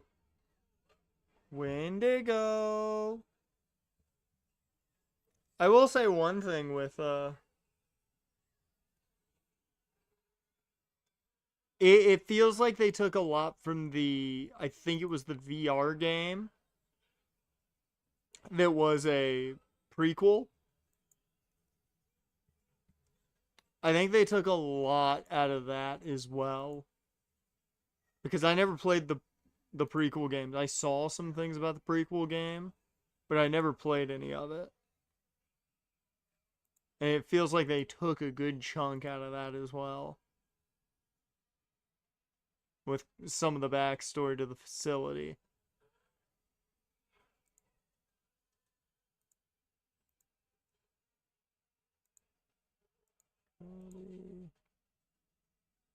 And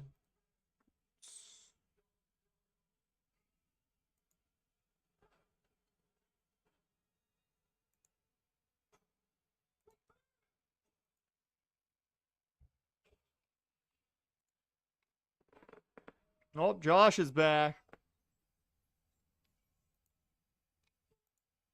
Now they're partying like fucking rock stars.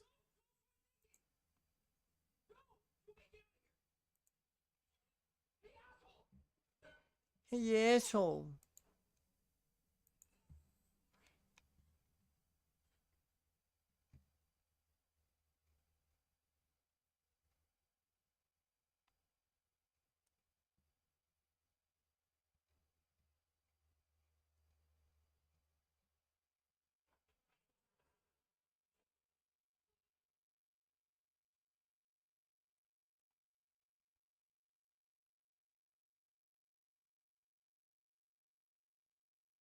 Alright.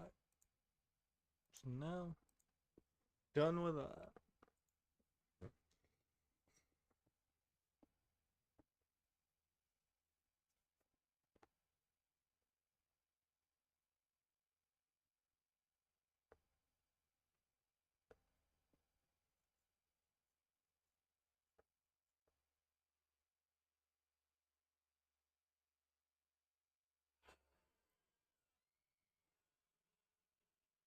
I will say, the one thing this is doing for me is making me believe they could do like a Dark Anthologies film uh series. It may not be like point accurate, but I feel like they could do it. But I feel like you would have to do it. You would have to do it very much kind of not really a narration type of thing, but playing the whole fact that it's a story being told more so than it's its own thing. She killed her sister and injured her hand just like Mike.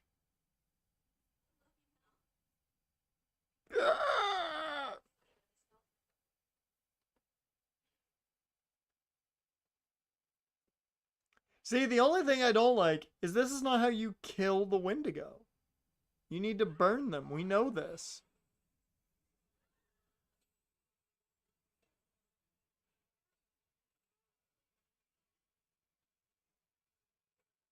Yeah, they're destroying this place, so they're definitely partying like fucking partying like fucking porn stars now.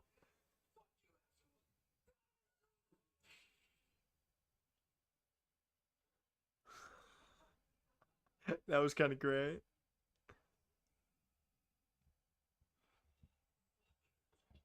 Wendigo.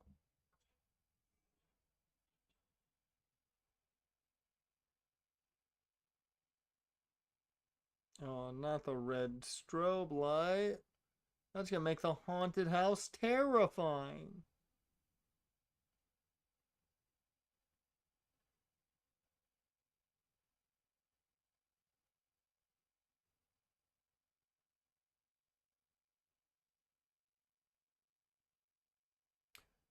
Jaren, since you're looking up everything, could you tell me the budget of this movie?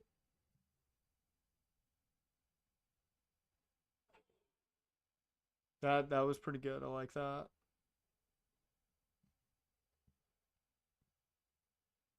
15 mil. What did it make at the box office? I was like, Art the Clown just gonna pop up. He might. 53.6. That's good. That's good profit. That's good profit. That's at least given, everything you gotta take into account. Probably about 30 to maybe even 25 to 30 million in profit after everything's taken accounted for. That's good profit. I could see a Dark Pictures anthology being a possibility.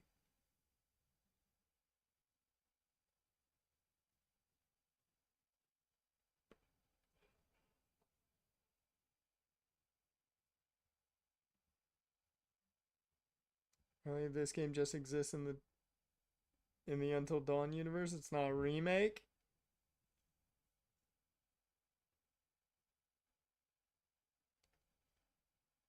I mean, I know Until Dawn's not part of the Dark Pictures anthology, but are you talking the remade game? The movie is just a part of like the actual Until Dawn timeline. Oh, she's not a Wendigo yet. She might be eaten by one, but she's not a Wendigo yet.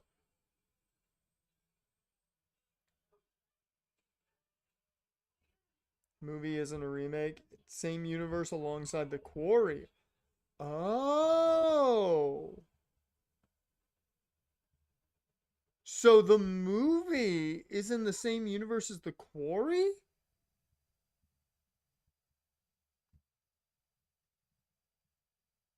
That's interesting. Oh, she's a pit. We are getting our psyche Val. Quarry, Until Dawn, and this movie all exist in the same universe. Okay, that's interesting. If that's the way they look at it, that's very intriguing. And we're getting our psyche Val right here.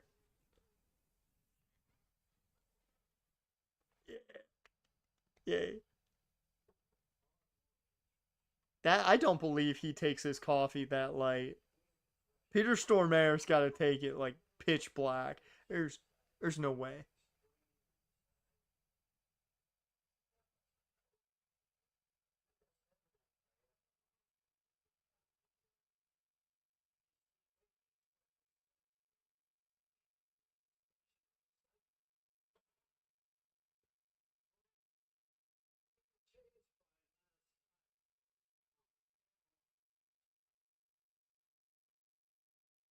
It's Josh.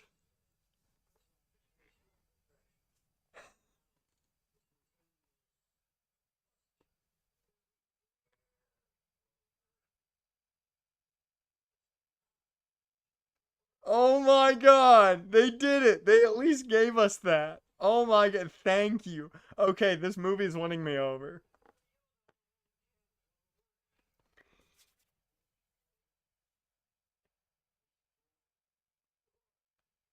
In game, his character's Dr. Hill. Okay. So they kept it's the same character. So yeah. Well, remember, Stormare is just in Josh's head. He doesn't exist.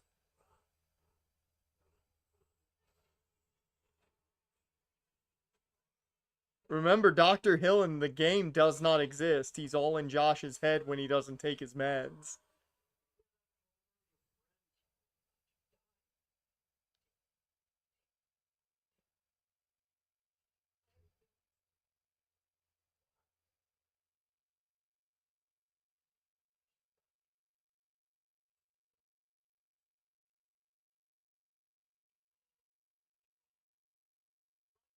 What are you doing, Clover?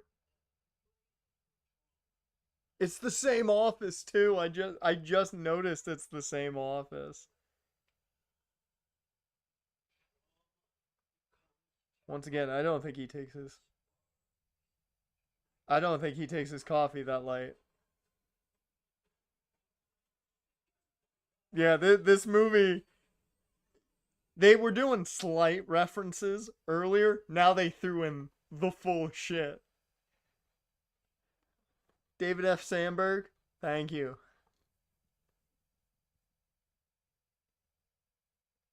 You think Peter Stormare's gonna blow up? This Peter Stormare, damn it.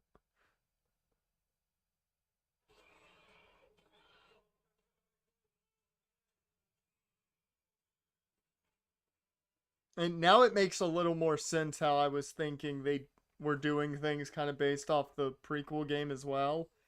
That explains a lot now that it's tied into the same universe. And also it explains why we haven't heard anything about the other like we haven't seen anything about the other characters.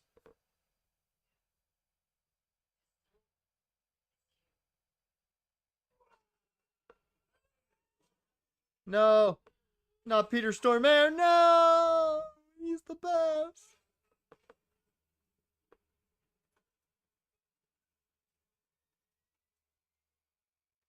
I will say this is a lot like this movie is a lot like the Super Mario movie and the FNAF movie. If you enjoy the content it is adapted from, you enjoy the movie. It is not a fantastic film from a thematic standpoint. I still think the story is kind of weird. I think they could have done a better job with the writing, but like it follows what the game is for the most part. So, eh. And now that we understand it's in the same universe, it fits a little better.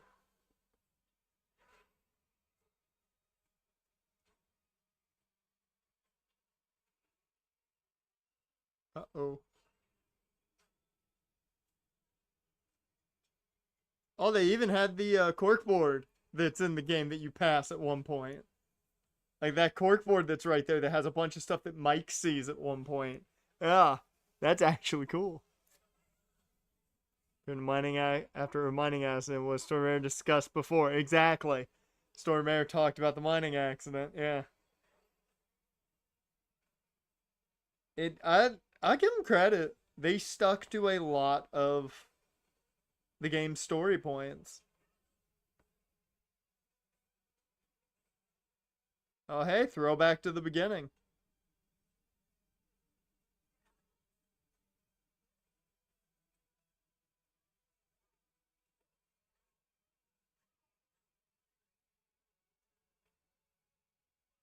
Oh, do they survive? They're so close. Oh, there's the simp. Never mind. He's there to help, as always. Remember what Peter Stormare said, though? One of you has to die.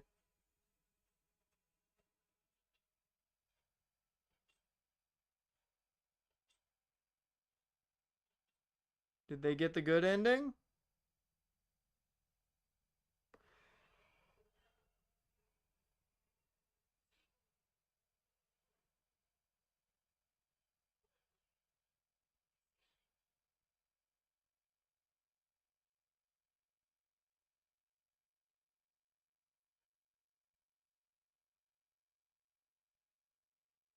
They made it until dawn.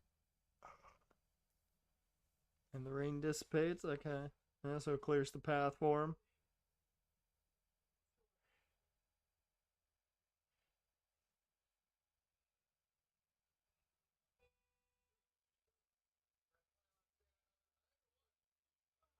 Dude, that man was fast to the car.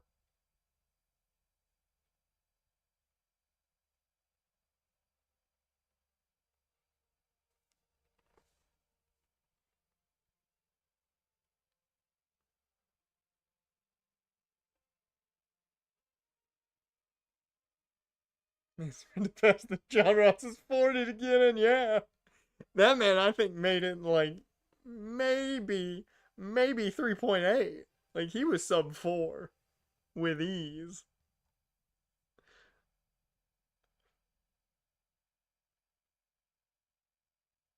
Oh. Oh.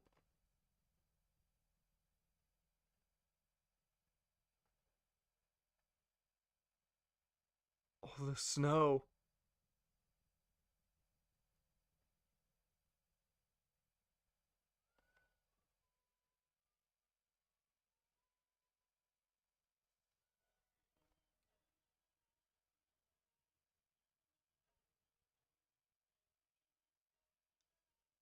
That's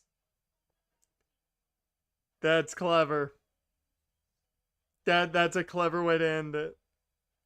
That is a clever way to end it.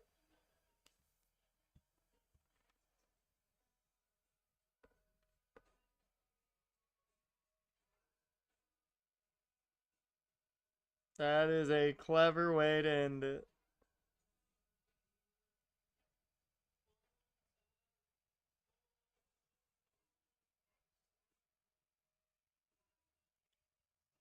Yeah, before knowing that everything's tied together, the movie is kind of. Once you know it's tied together. Yeah. And now we know it's a prequel to the game. Yeah, now we know it's a prequel. Which is. That makes this make a lot more sense to me. That makes it make a lot more sense.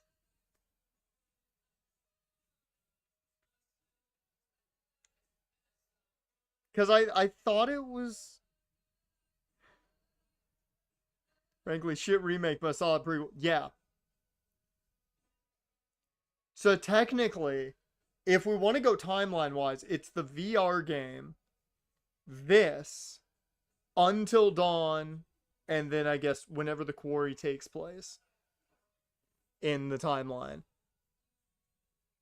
Because the prequel game is about the first event at the facility. The first Wendigo turning. So this would follow that.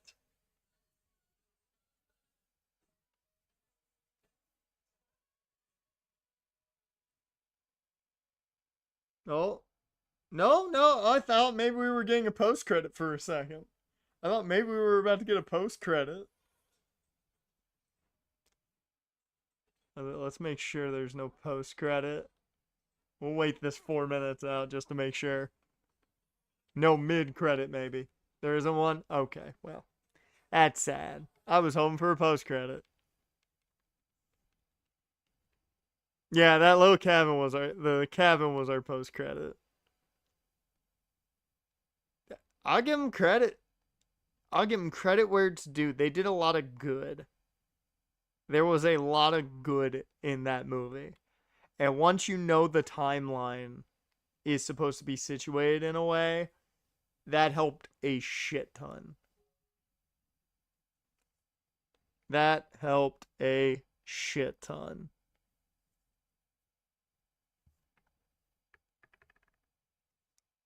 But good on it. Peter Stormare fucking killed it because he's Peter Stormare, and he was the best part of that movie, hands down, because obviously.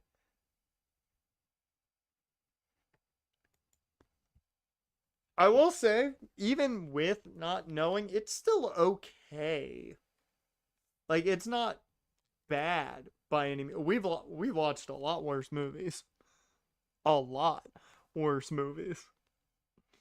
And we will watch worse movies. But it was from a thematic standpoint an okay film. Yeah, it fits that 60% score. It fits it when you want to talk about an actual movie. I don't know if we'll ever watch anything worse than Mousetrap. That might be the worst movie we've ever seen. That might just be the worst movie we ever watch. That thing is bad, man. That thing is bad.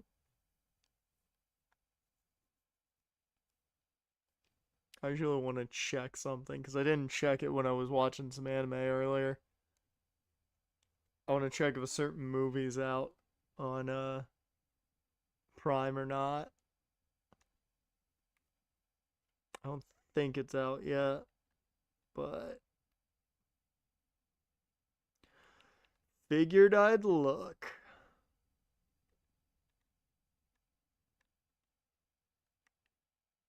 Nope, that's not what I wanted. I got excited for a second. No, it's not out yet. Damn. Damn. I'm waiting for Terrifier 3 to be out on streaming services. Because we need to watch it. Did you see the clip of Art and the actress, that plays the main character? They recreated the CEO and head of HR moment at the concert. That clip was great. Oh, it was so good. They did it, I believe it was Comic-Con. They did it at, and oh, it was so good. It was so good. Funny enough, I was talking about Super Mario movie. That's on Amazon Prime, apparently. But yeah, for people that know the game, that movie is solid. That movie is, you're fine watching it. If you don't know anything about the Until Dawn games, I don't think you're gonna like. I don't think people are gonna like that movie. I think it's clear cut that if you don't know anything about the games, you're not gonna understand it, and that's gonna be the key to that. And I will say, I do like that we're in a point. We're at a point where people understand that adapting something is more for the people that like it than for the base audience. I love that we've gotten to that point because Super Mario did the same thing. FNAF did the same thing. It was made for the people who already understood it and not for the general audience. We've got to the point where not every remake is absolutely terrible. Yeah, yeah. Oh my God, The Town That Dreaded Sundown is a movie that's being recommended to me. That is funny as hell. If you don't know about that, that is about the murders that took place in Texarkana, and that's the reason their color scheme is deep purple and orange. So, yeah. That's why I made their color scheme deep purple and orange. And they have sundown and sunup jerseys. And people who know the original source and grew up on it. Exactly. Exactly. And I think people have gotten to the point when they remake something, they understand you can't, go too far off. There's another El Grande Americano? I think it's Pete Dunne. You can't be kidding me. They've made another. How are there so many Grande Americanos? This is insanity.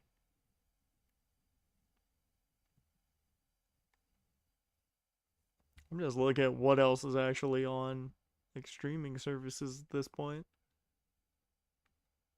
Just to get an idea of other stuff for movie nights now.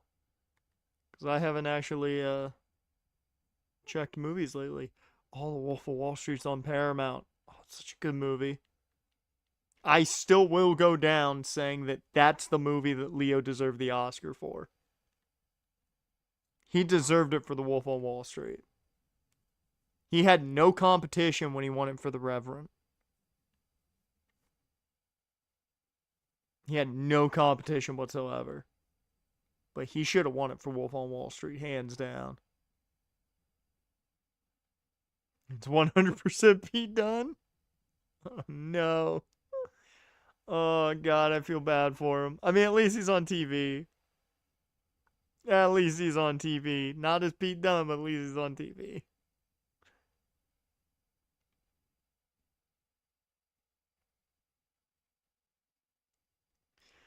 What the fuck are some of these films?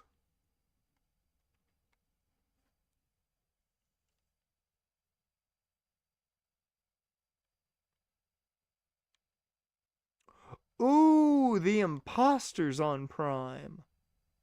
That is a very good documentary if you have not watched it. That is a very good documentary.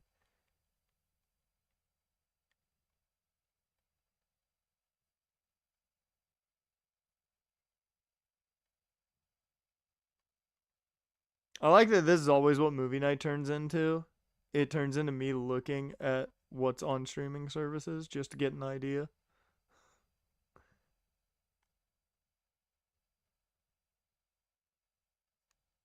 Oh, it's El Pequeño Americano. Okay. They're different. They're different.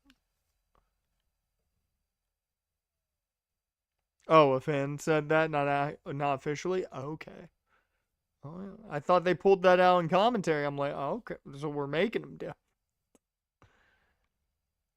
I mean, that's something that they would definitely do booking wise.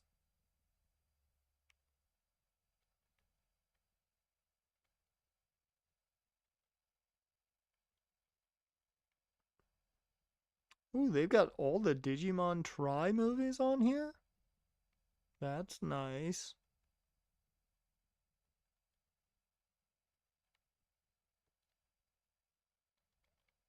I will say at one point I was watching some reels on Instagram and it made me look up where some of the Ghibli movies were, and they're all on Max, and it upset me. Stun Americano appeared. One's a foot shorter than the other Americano. I mean, yeah, yeah. Hey, did you see that Kaiser cut a full promo in Spanish at AAA? I was just like, good on him. That man's more in tune with the gimmick than Chad Gable.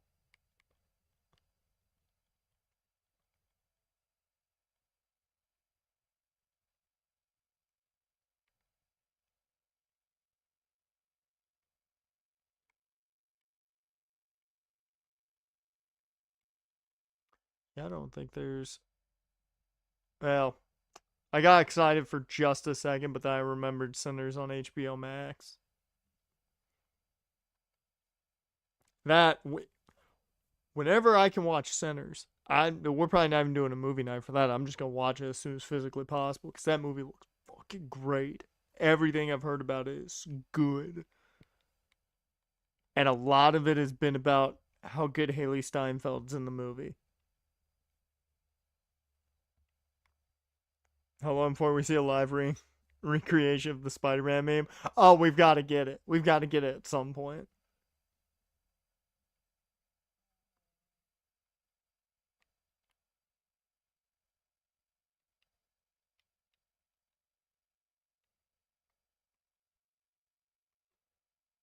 Dude, all of this shit's on HBO Max, apparently.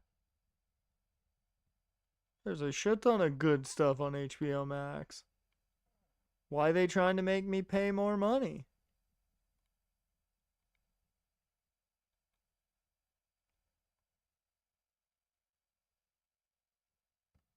You been watching some of the 90s Godzilla movies on Max?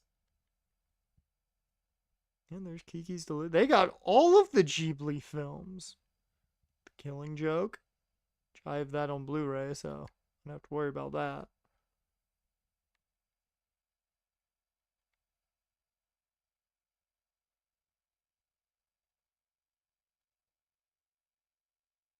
This one, this got every single Ghibli film.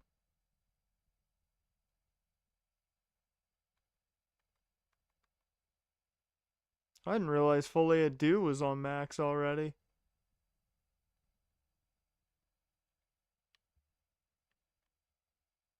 Which I don't think I heard anything good about that movie.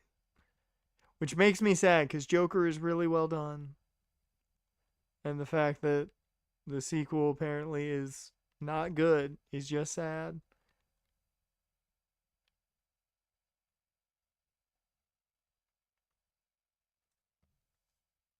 How much did they raise it by? Because last I saw it was what, I think $6.99 or $7.99. Here, I could probably find out real quick.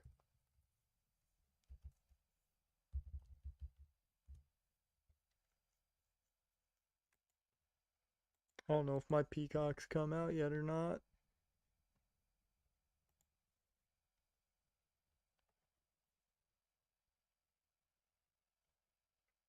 Let's find out.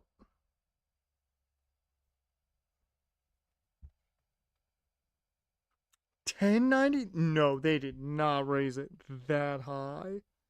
There's no way they raised it that high.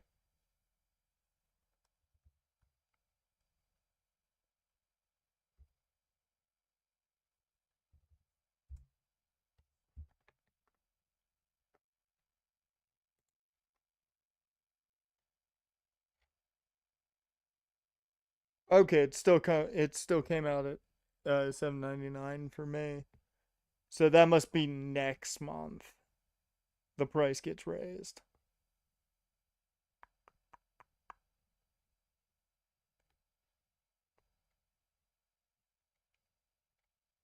That's stupid if.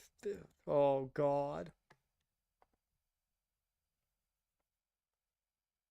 Plus went from 79 premium jumped from 79 to 109. Plus annual went from 139.99 to 1. Dear Lord, those are massive price increases. Like, that's insanity. And hell, I watch more than just like pay-per-views on Peacock, but like, man, you're better off essentially just having cable.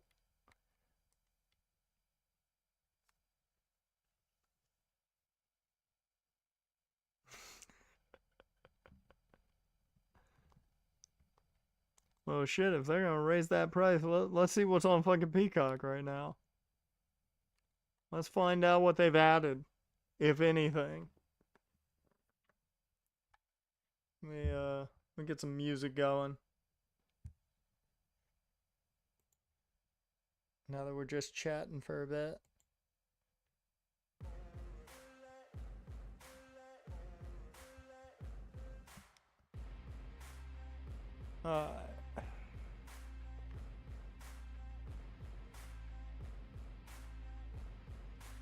They want me to watch Love Island. Winnie the Pooh, Blood and Honey 2.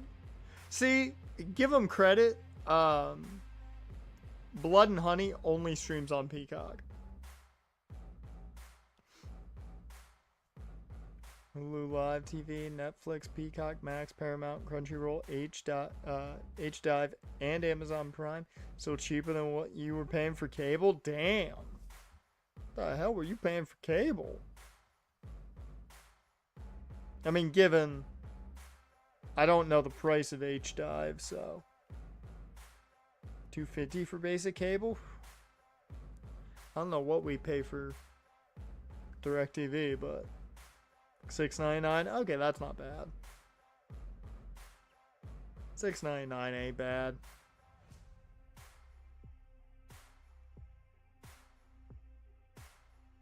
That $250 for the most basic package is just, it seems like way too much.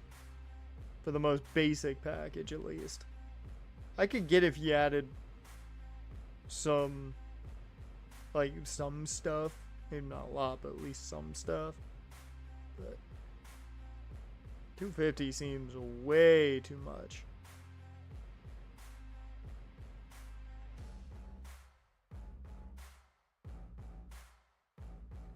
I can say right now, outside of like some old movies and maybe the John Wick films, I've never watched them, so I can't speak. But $5 a month for our services, but still $50 cheaper a month. Hey, as long as it's cheaper, it's really all you gotta hope for. As long as it's cheaper.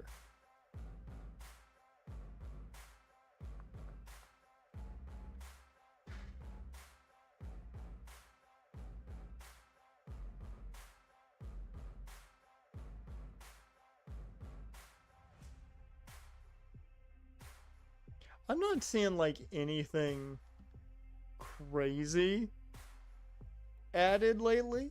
Come on, Peacock, you gotta add some better stuff on here. You got some good stuff, but like, need some more, man. Ooh, they added Sleepaway Camp.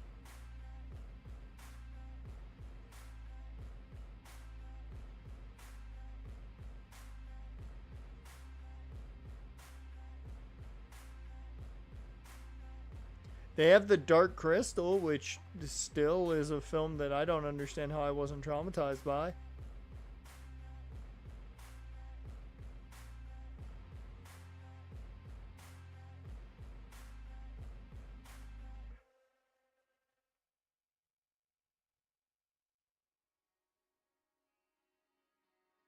They've got Haven, which of course stars one Adam Copeland.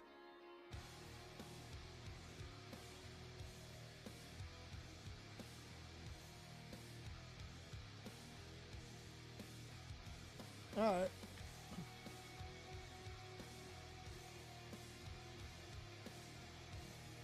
The one positive, though, with Peacock is you can find some shit stuff on Peacock. And that's how you know you have a good streaming service, is if they have the garbage stuff. Because we have found plenty of bad movie. That's what we want. We want awful movies that are just terrible, terrible. While we're at it, Hulu, what you got?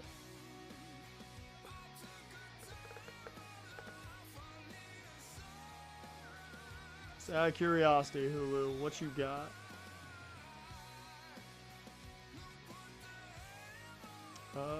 There's the new series of Gumball.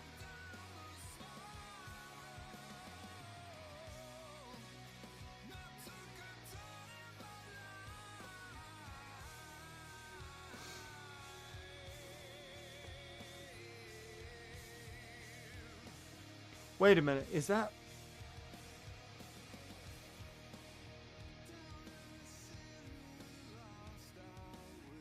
Oh no. I don't think that's the movie I thought it was. Man.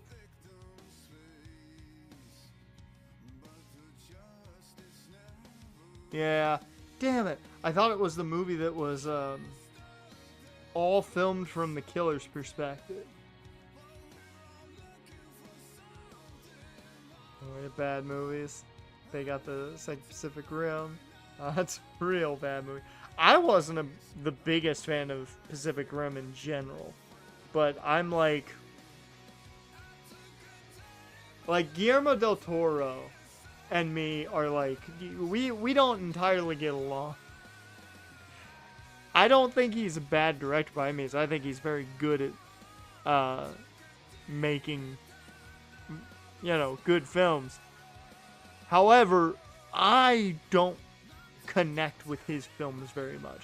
Every so often there's one that I'm like, okay, that's great. But overall, I don't connect with his movies much.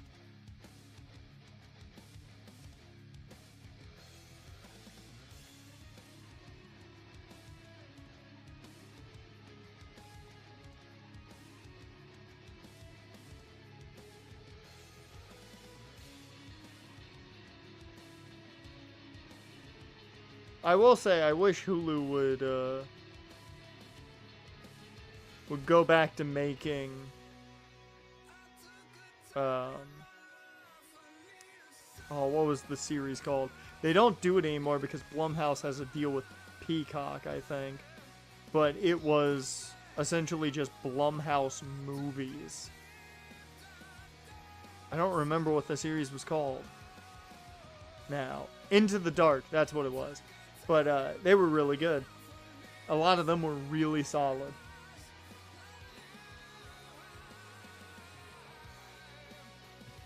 You're not wrong. That is kind of what it is. It's just Gundams versus Kaijus. Which I like both of those things. I just, for some reason, that movie didn't connect with me so much.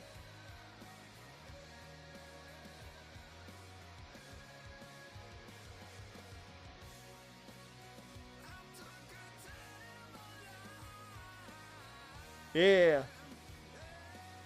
Peacock's just like, hey, we really think you would like this. And I'm like, yeah, I probably would like that. Oh, wait a minute. Is this on my list?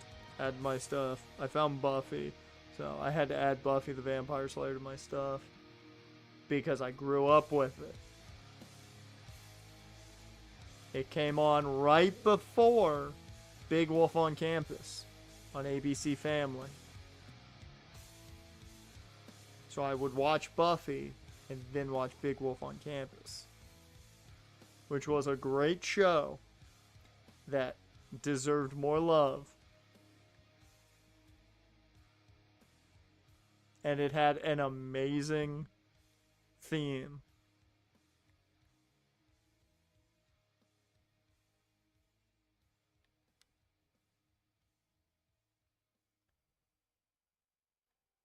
I don't even know if I watched season 2 of that. No, I didn't see season 3. Huh. made 4 seasons of Shorzy.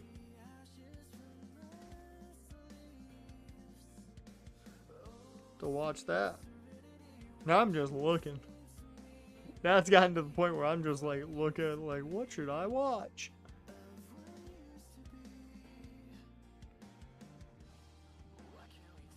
I also have to catch up on the anime I missed on vacation. I've got a couple episodes of Sakamoto Days to catch up with. I watched the first episode of season 2 today. And then I've got one more episode I gotta catch up with for the new series of Panty and Stocking with Garter Belt. Gotta catch up on Dan to Dan. I gotta catch up on a lot. And then all the other anime that I just have to catch up on.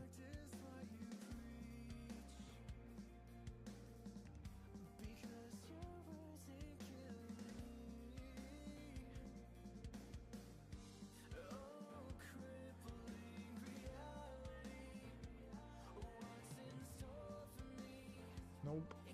Man.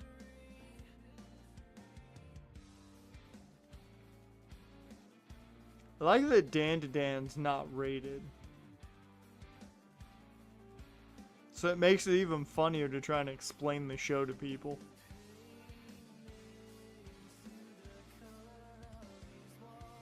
I'm sorry, timeout.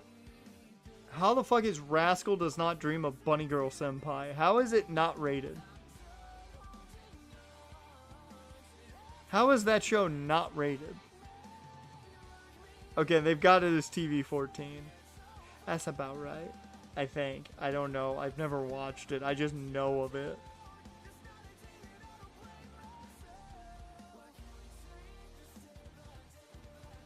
Yep. I'm also double checking to make sure certain shows are in my list.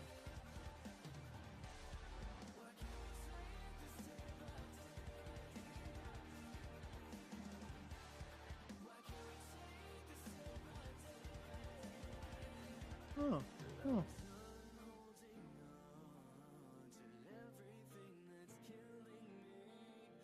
I will say I'm very confused of how Hulu only has 1 season of Food Wars.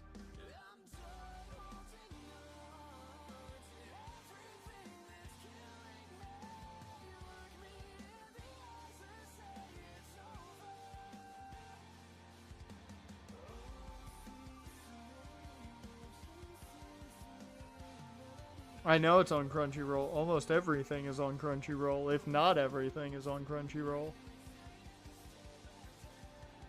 But like, I just find it weird that there's only 1 season on Hulu.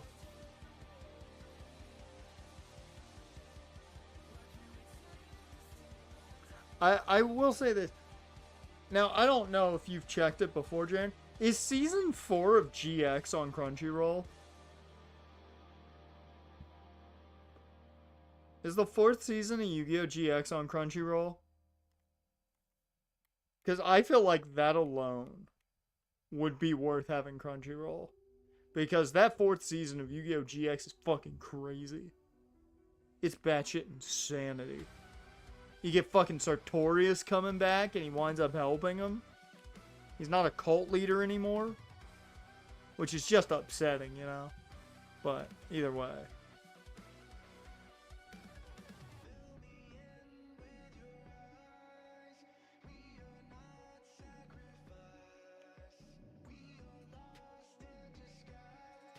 Nope, only the dub exists on Crunchyroll. Yeah, they're trying to wipe season 4 away from us. They're trying to make us not remember. Because they never finished it. They never did finish that last episode, so nobody knows who won that duel between Jaden and Yugi. Because they had needed one more episode and never finished it. Nobody knows who won that duel.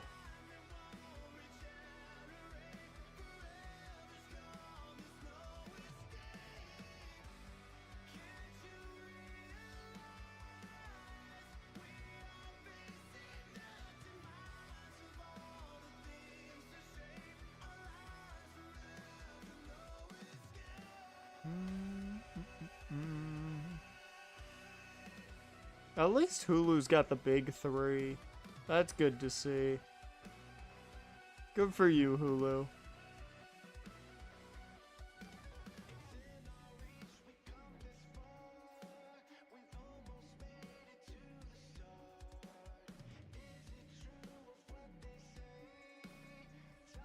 I didn't know Hulu had, like, their own Code Geass.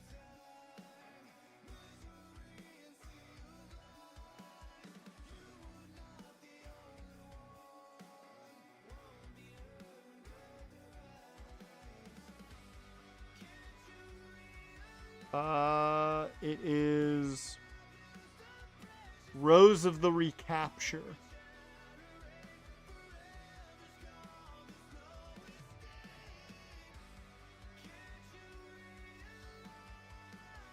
That's the newer one?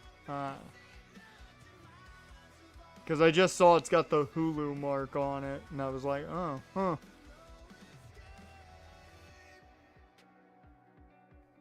Sequel series? Ah.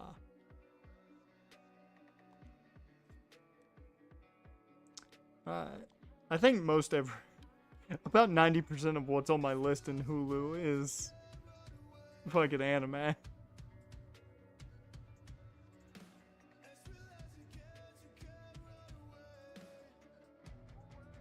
No, I have not taken the time to see what else is on Netflix outside of Until Dawn and essentially the anime that I need to catch up on. So I am going to look at Netflix real quick. And we'll see if there's anything on Netflix that might be added to good old movie night.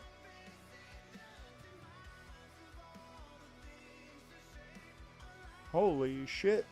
Atlanta took a big lead over the Royals.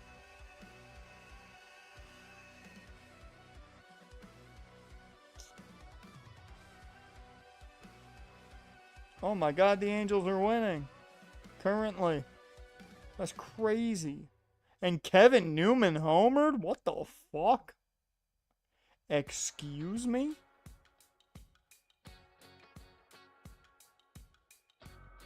I'm legitimately baffled.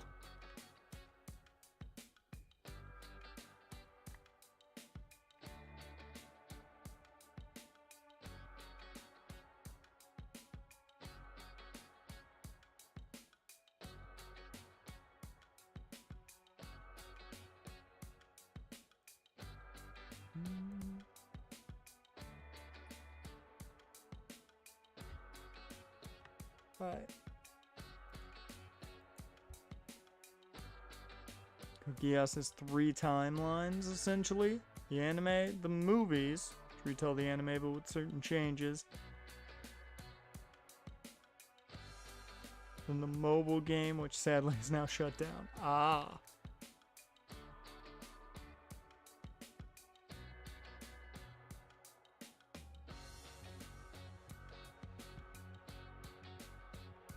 So they made sure to be like, yo, we got a lot of different timelines here for you to follow.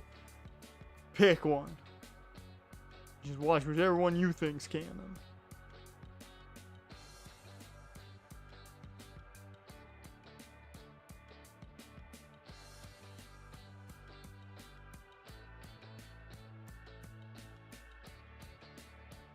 Just the main story, so I don't know. You don't know how that went. Speaking of mobile apps, I did add a certain game onto my Steam library that has become real popular. I think you can guess exactly what it is. I have not played any of it, but if I ever feel like streaming it, I might. Capture follows the movie canon, so technically they may be considered canon. Ah. So the movies are the most canon, then tech is what we're thinking.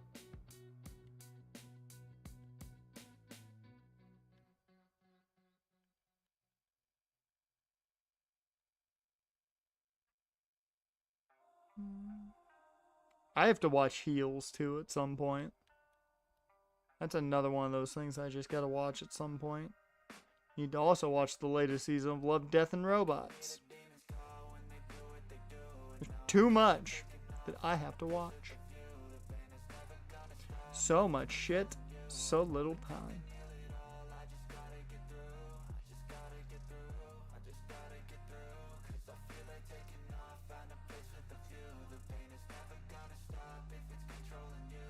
Oh, one movie that we could watch for movie night that I have heard is awful. Concept-wise, I think is great, but, oh, it's based off a novel. Oh, no wonder it's bad. Oh, no wonder it's a terrible movie, but a genius concept. Okay. Tarot is a movie I've been considering for movie night. Solely because the concept seems great to me. It's just deaths through tarot cards. And I'm like, okay, that sounds cool as shit. But it's done awful. And I'm like, yeah, no, that feels like a definite movie night film. So that's one of those movies that's like, yeah, at some point. I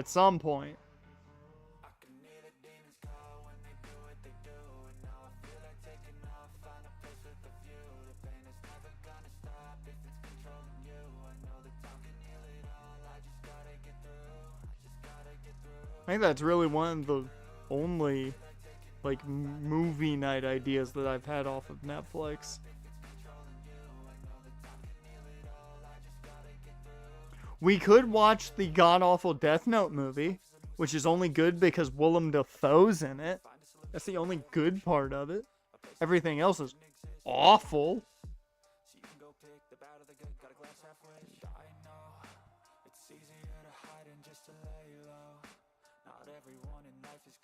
Like, everything else is awful. He doesn't get enough screen time to redeem that movie. He does not. He's so great. But, God, it's a bad movie.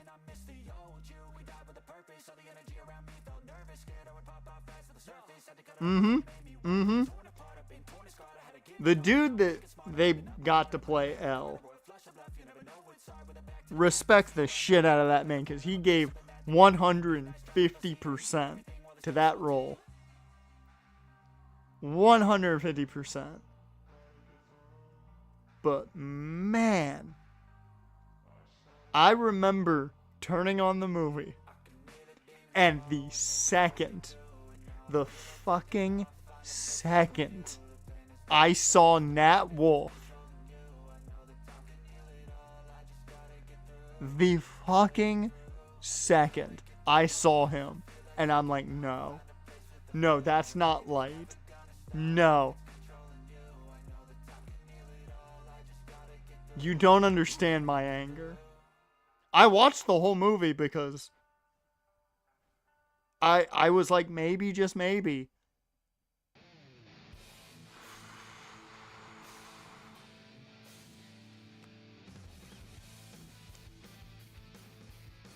And I'm just now realizing the girl that plays Misa is now a big name actress. She's now had her big break. She was in Substance.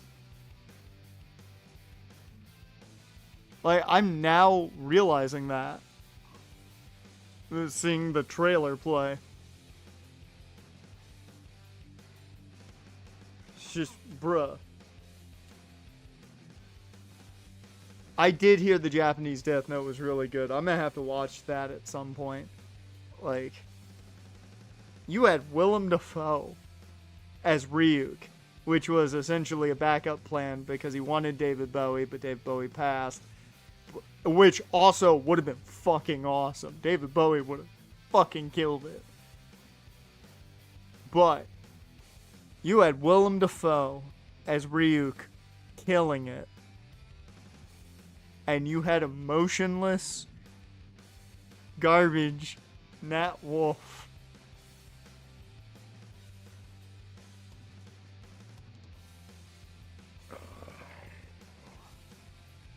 hate it. I hate it. I hate it.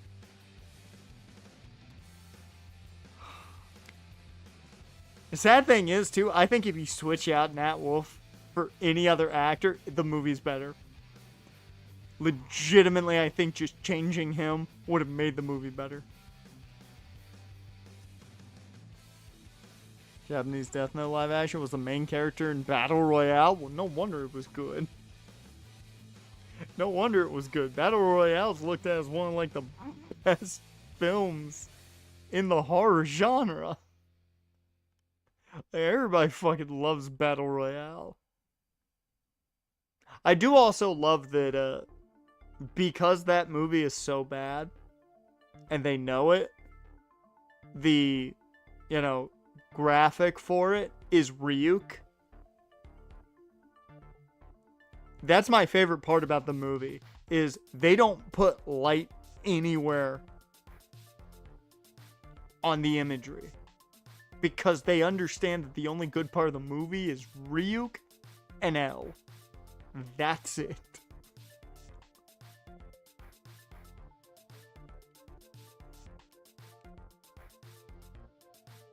Ugh.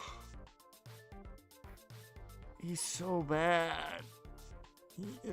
He's so bad. I literally was on vacation talking to my friend's cousins, and we were talking about anime, and he hasn't seen Death Note, and I told him it's good, it's really good. Don't watch the Netflix movie. I was like, please do not watch the Netflix movie. It's not good. Watch the show, don't watch the movie.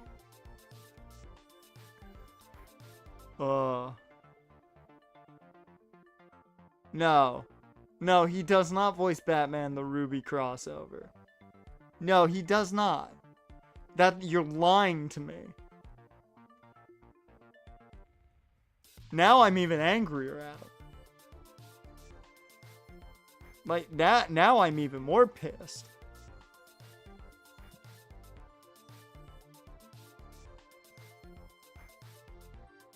No. He should not be allowed to voice a character like Batman. No. Part 1, though, he was replaced by, Troy... Oh, okay.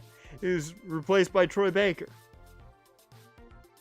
Or no, he was replaced by the voice actor before Troy Baker in Part 2. Okay. Well, that's better then. Because it's not Nat Wolff. Oh, Lord.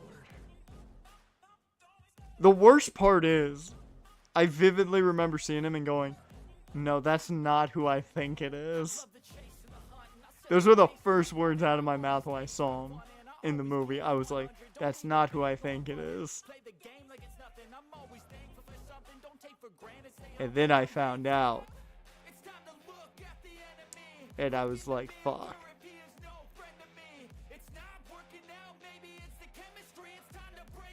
That Chandler Riggs does not fit Superman.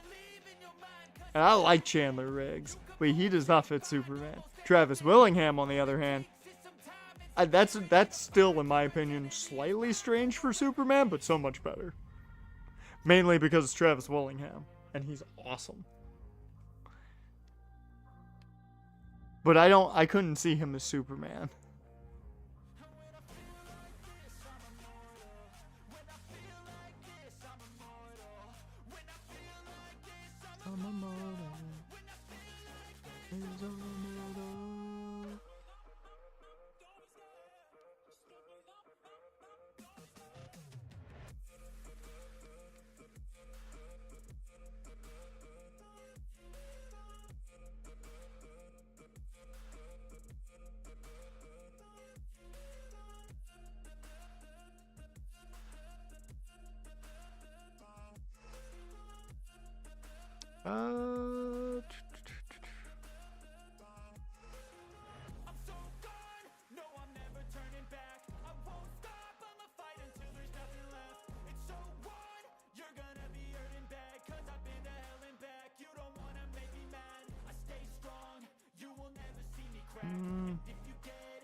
Oh, there's Bet.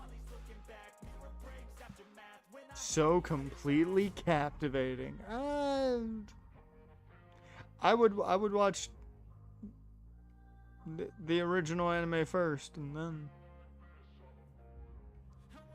then watch that though.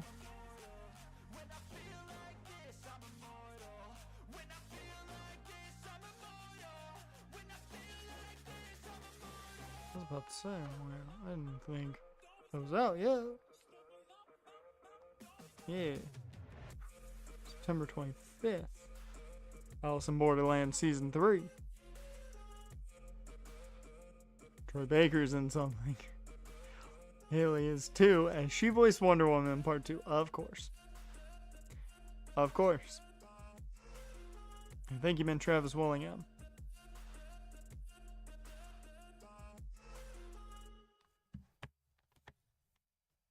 The fuck?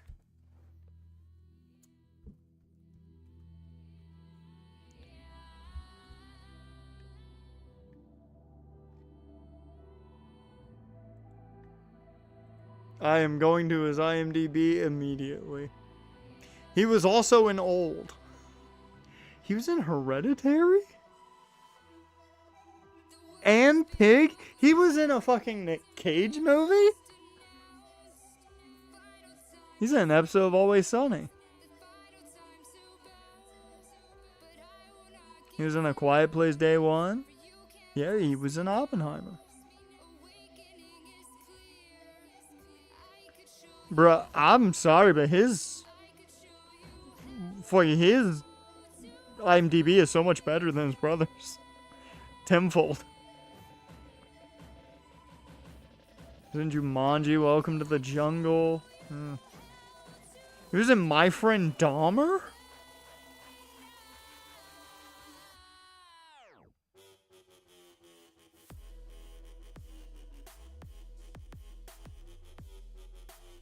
He was in the English dub of From Up on Poppy Hill.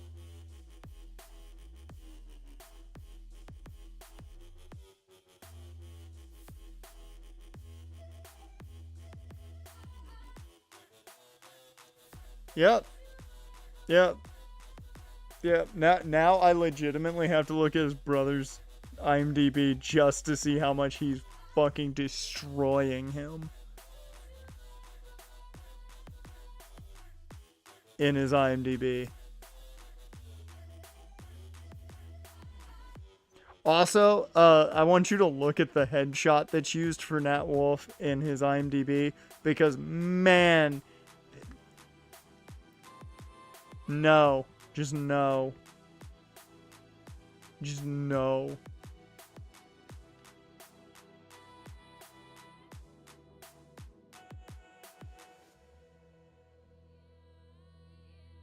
Time out. Ah. That explains a lot about why their show was made. Their mother was the creator. That explains a lot.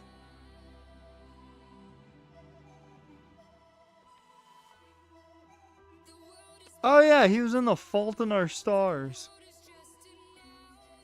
I forgot he was in that. And Paper Towns, which... I mean, I heard nothing about that movie after it came out, so I can't speak on it. He's apparently in a Billie Eilish music video. Yeah, there he is as fucking Batman. What the fuck, man? That's why Rooster Teeth went under. No, it's not. He was in The Stand. But still, once again, he's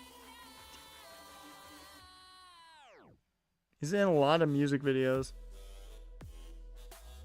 Yeah, I'm seeing a lot of things under 6. He's got a couple things that are decently rated. Fault in Our Stars, I think, is the best thing he's been in. Yep. Yeah, his brother beats him by a fucking mile.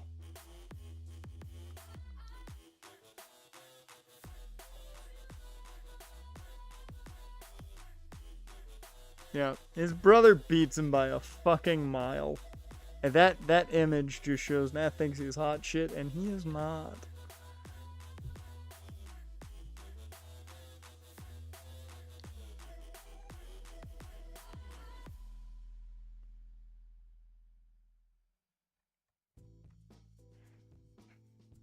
I did not think we were about to go through Nat and Alex Wolf's fucking IMDb. I just want to know who that is. That's who I thought that was. I don't know why I could not tell that was Lucy Hale.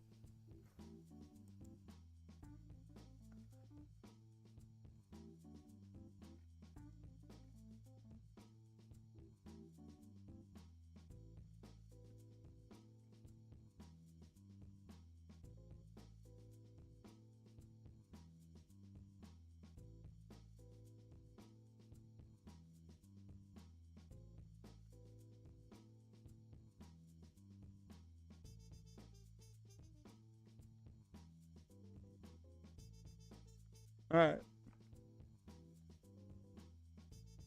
Bronson Reed stole Roman's Jordans. Bronson could die at SummerSlam. Yeah, you don't steal a man's Jordans. You don't do that. You don't do that.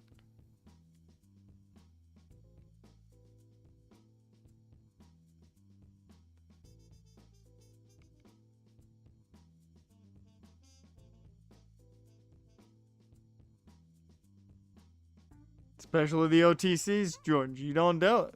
Not our tribal chief.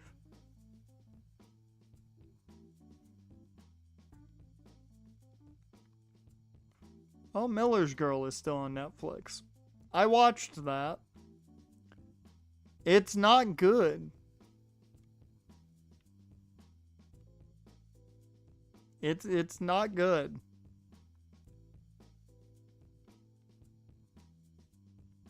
If you're a fan of Jenna Ortega, it's worth watching. But the movie itself is not good.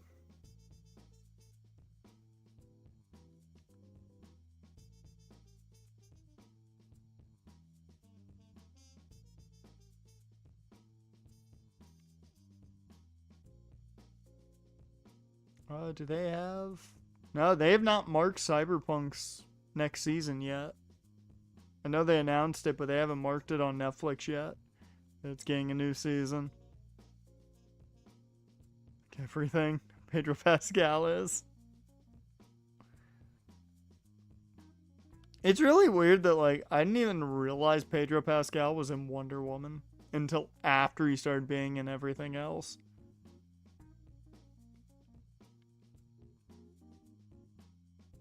And then I realized, and I was like, oh, that's the dude from Wonder Woman. Oh.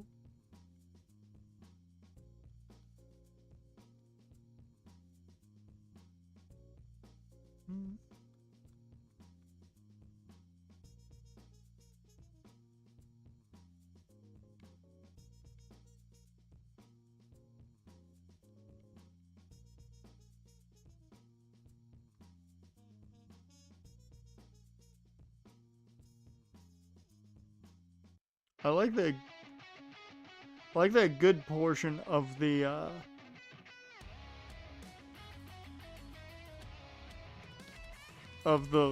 Gems for You section of Netflix is just anime for me. Oh, and hey, Raw's there. I do not remember Sam Worthington. If I see his face, I'll remember him, I'm sure.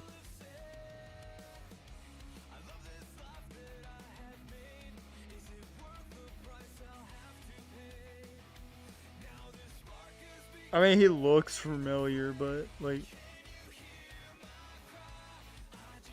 I don't know what he was in. Oh! I saw Avatar and I was like, oh, okay, yep.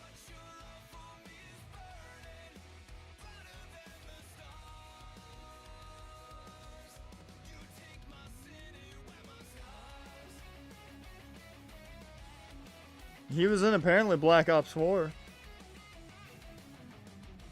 And Hacksaw Ridge.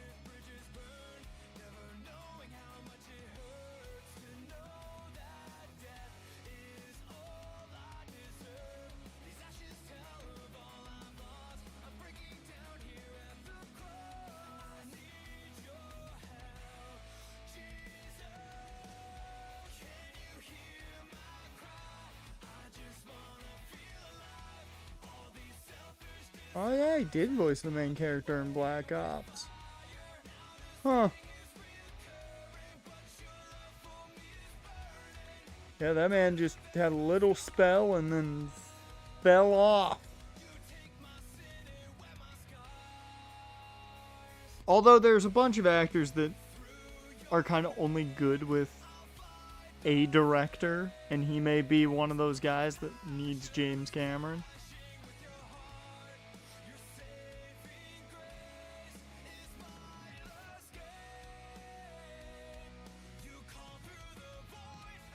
Yeah, he's got 3 more Avatar movies to do. He's got plenty more things to go with.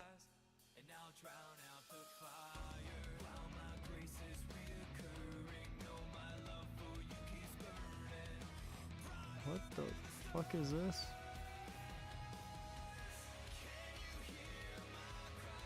Oh.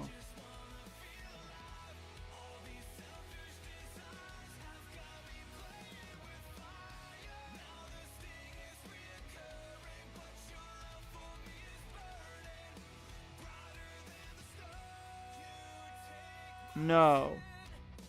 There is no way that they legitimately did that.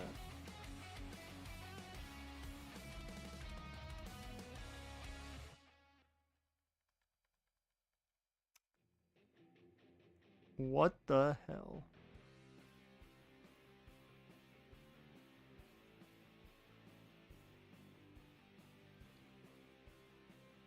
Did you know?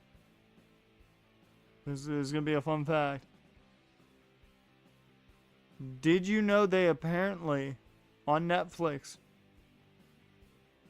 decided that they were going to, I guess, re-update the first episodes of Mighty Morphin Power Rangers and call it something entirely different?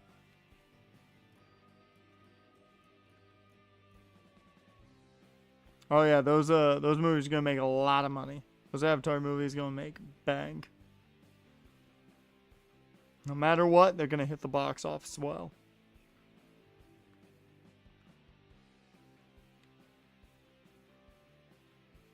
Well, I still gotta finish season 2 of Mashal too.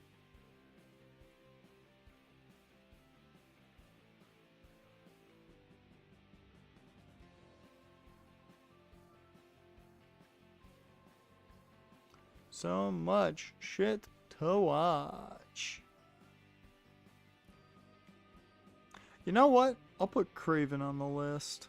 That can be a movie night movie because I've heard it's not great, but it's certainly not the worst.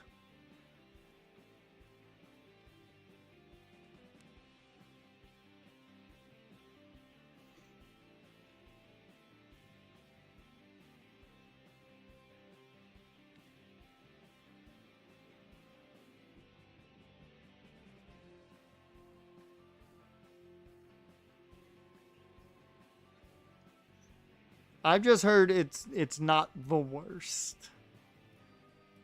Which, given it's Sony, you know.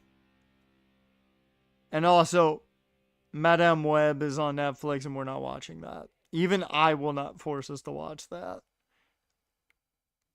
Like, I know about how bad that movie is, and I'm like, yeah, no.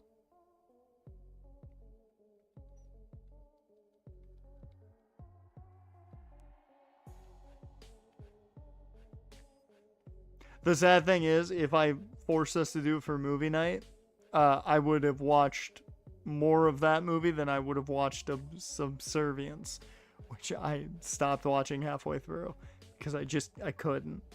The movie dragged so much.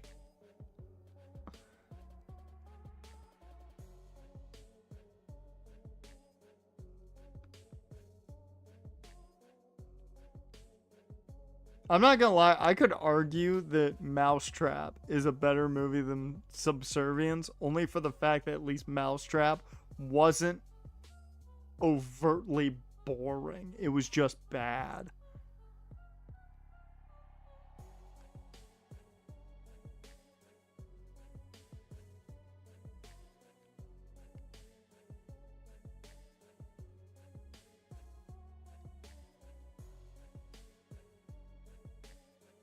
Godzilla.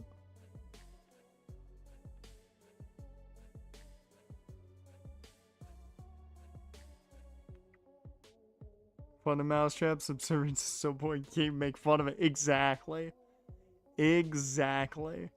Like, we got to laugh and shit on Mousetrap. Subservience is just like, nothing's happened. I don't like these characters and nothing has happened.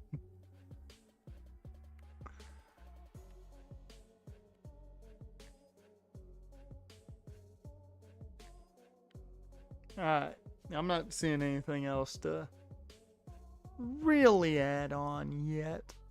Of course, there's always Mystery Science Theater. And we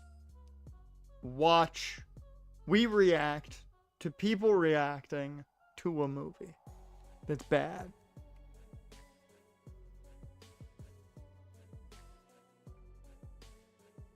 What's the funny little thing about Subservience, though?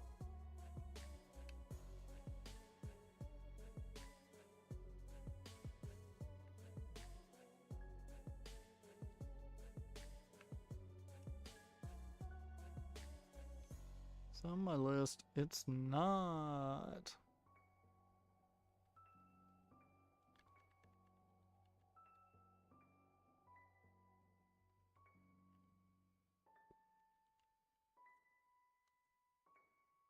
Minutes they show the robot has a feature that automatically cleans their mouth.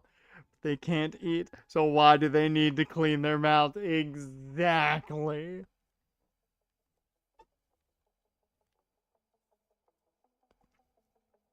I mean, you can only think of one reason.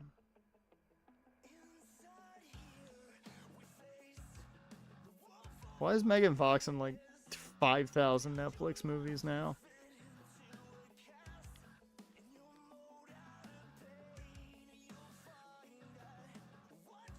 Mm-hmm. They knew. They knew. They knew. Alright. With that, I think I'm gonna get out of here. It's that time.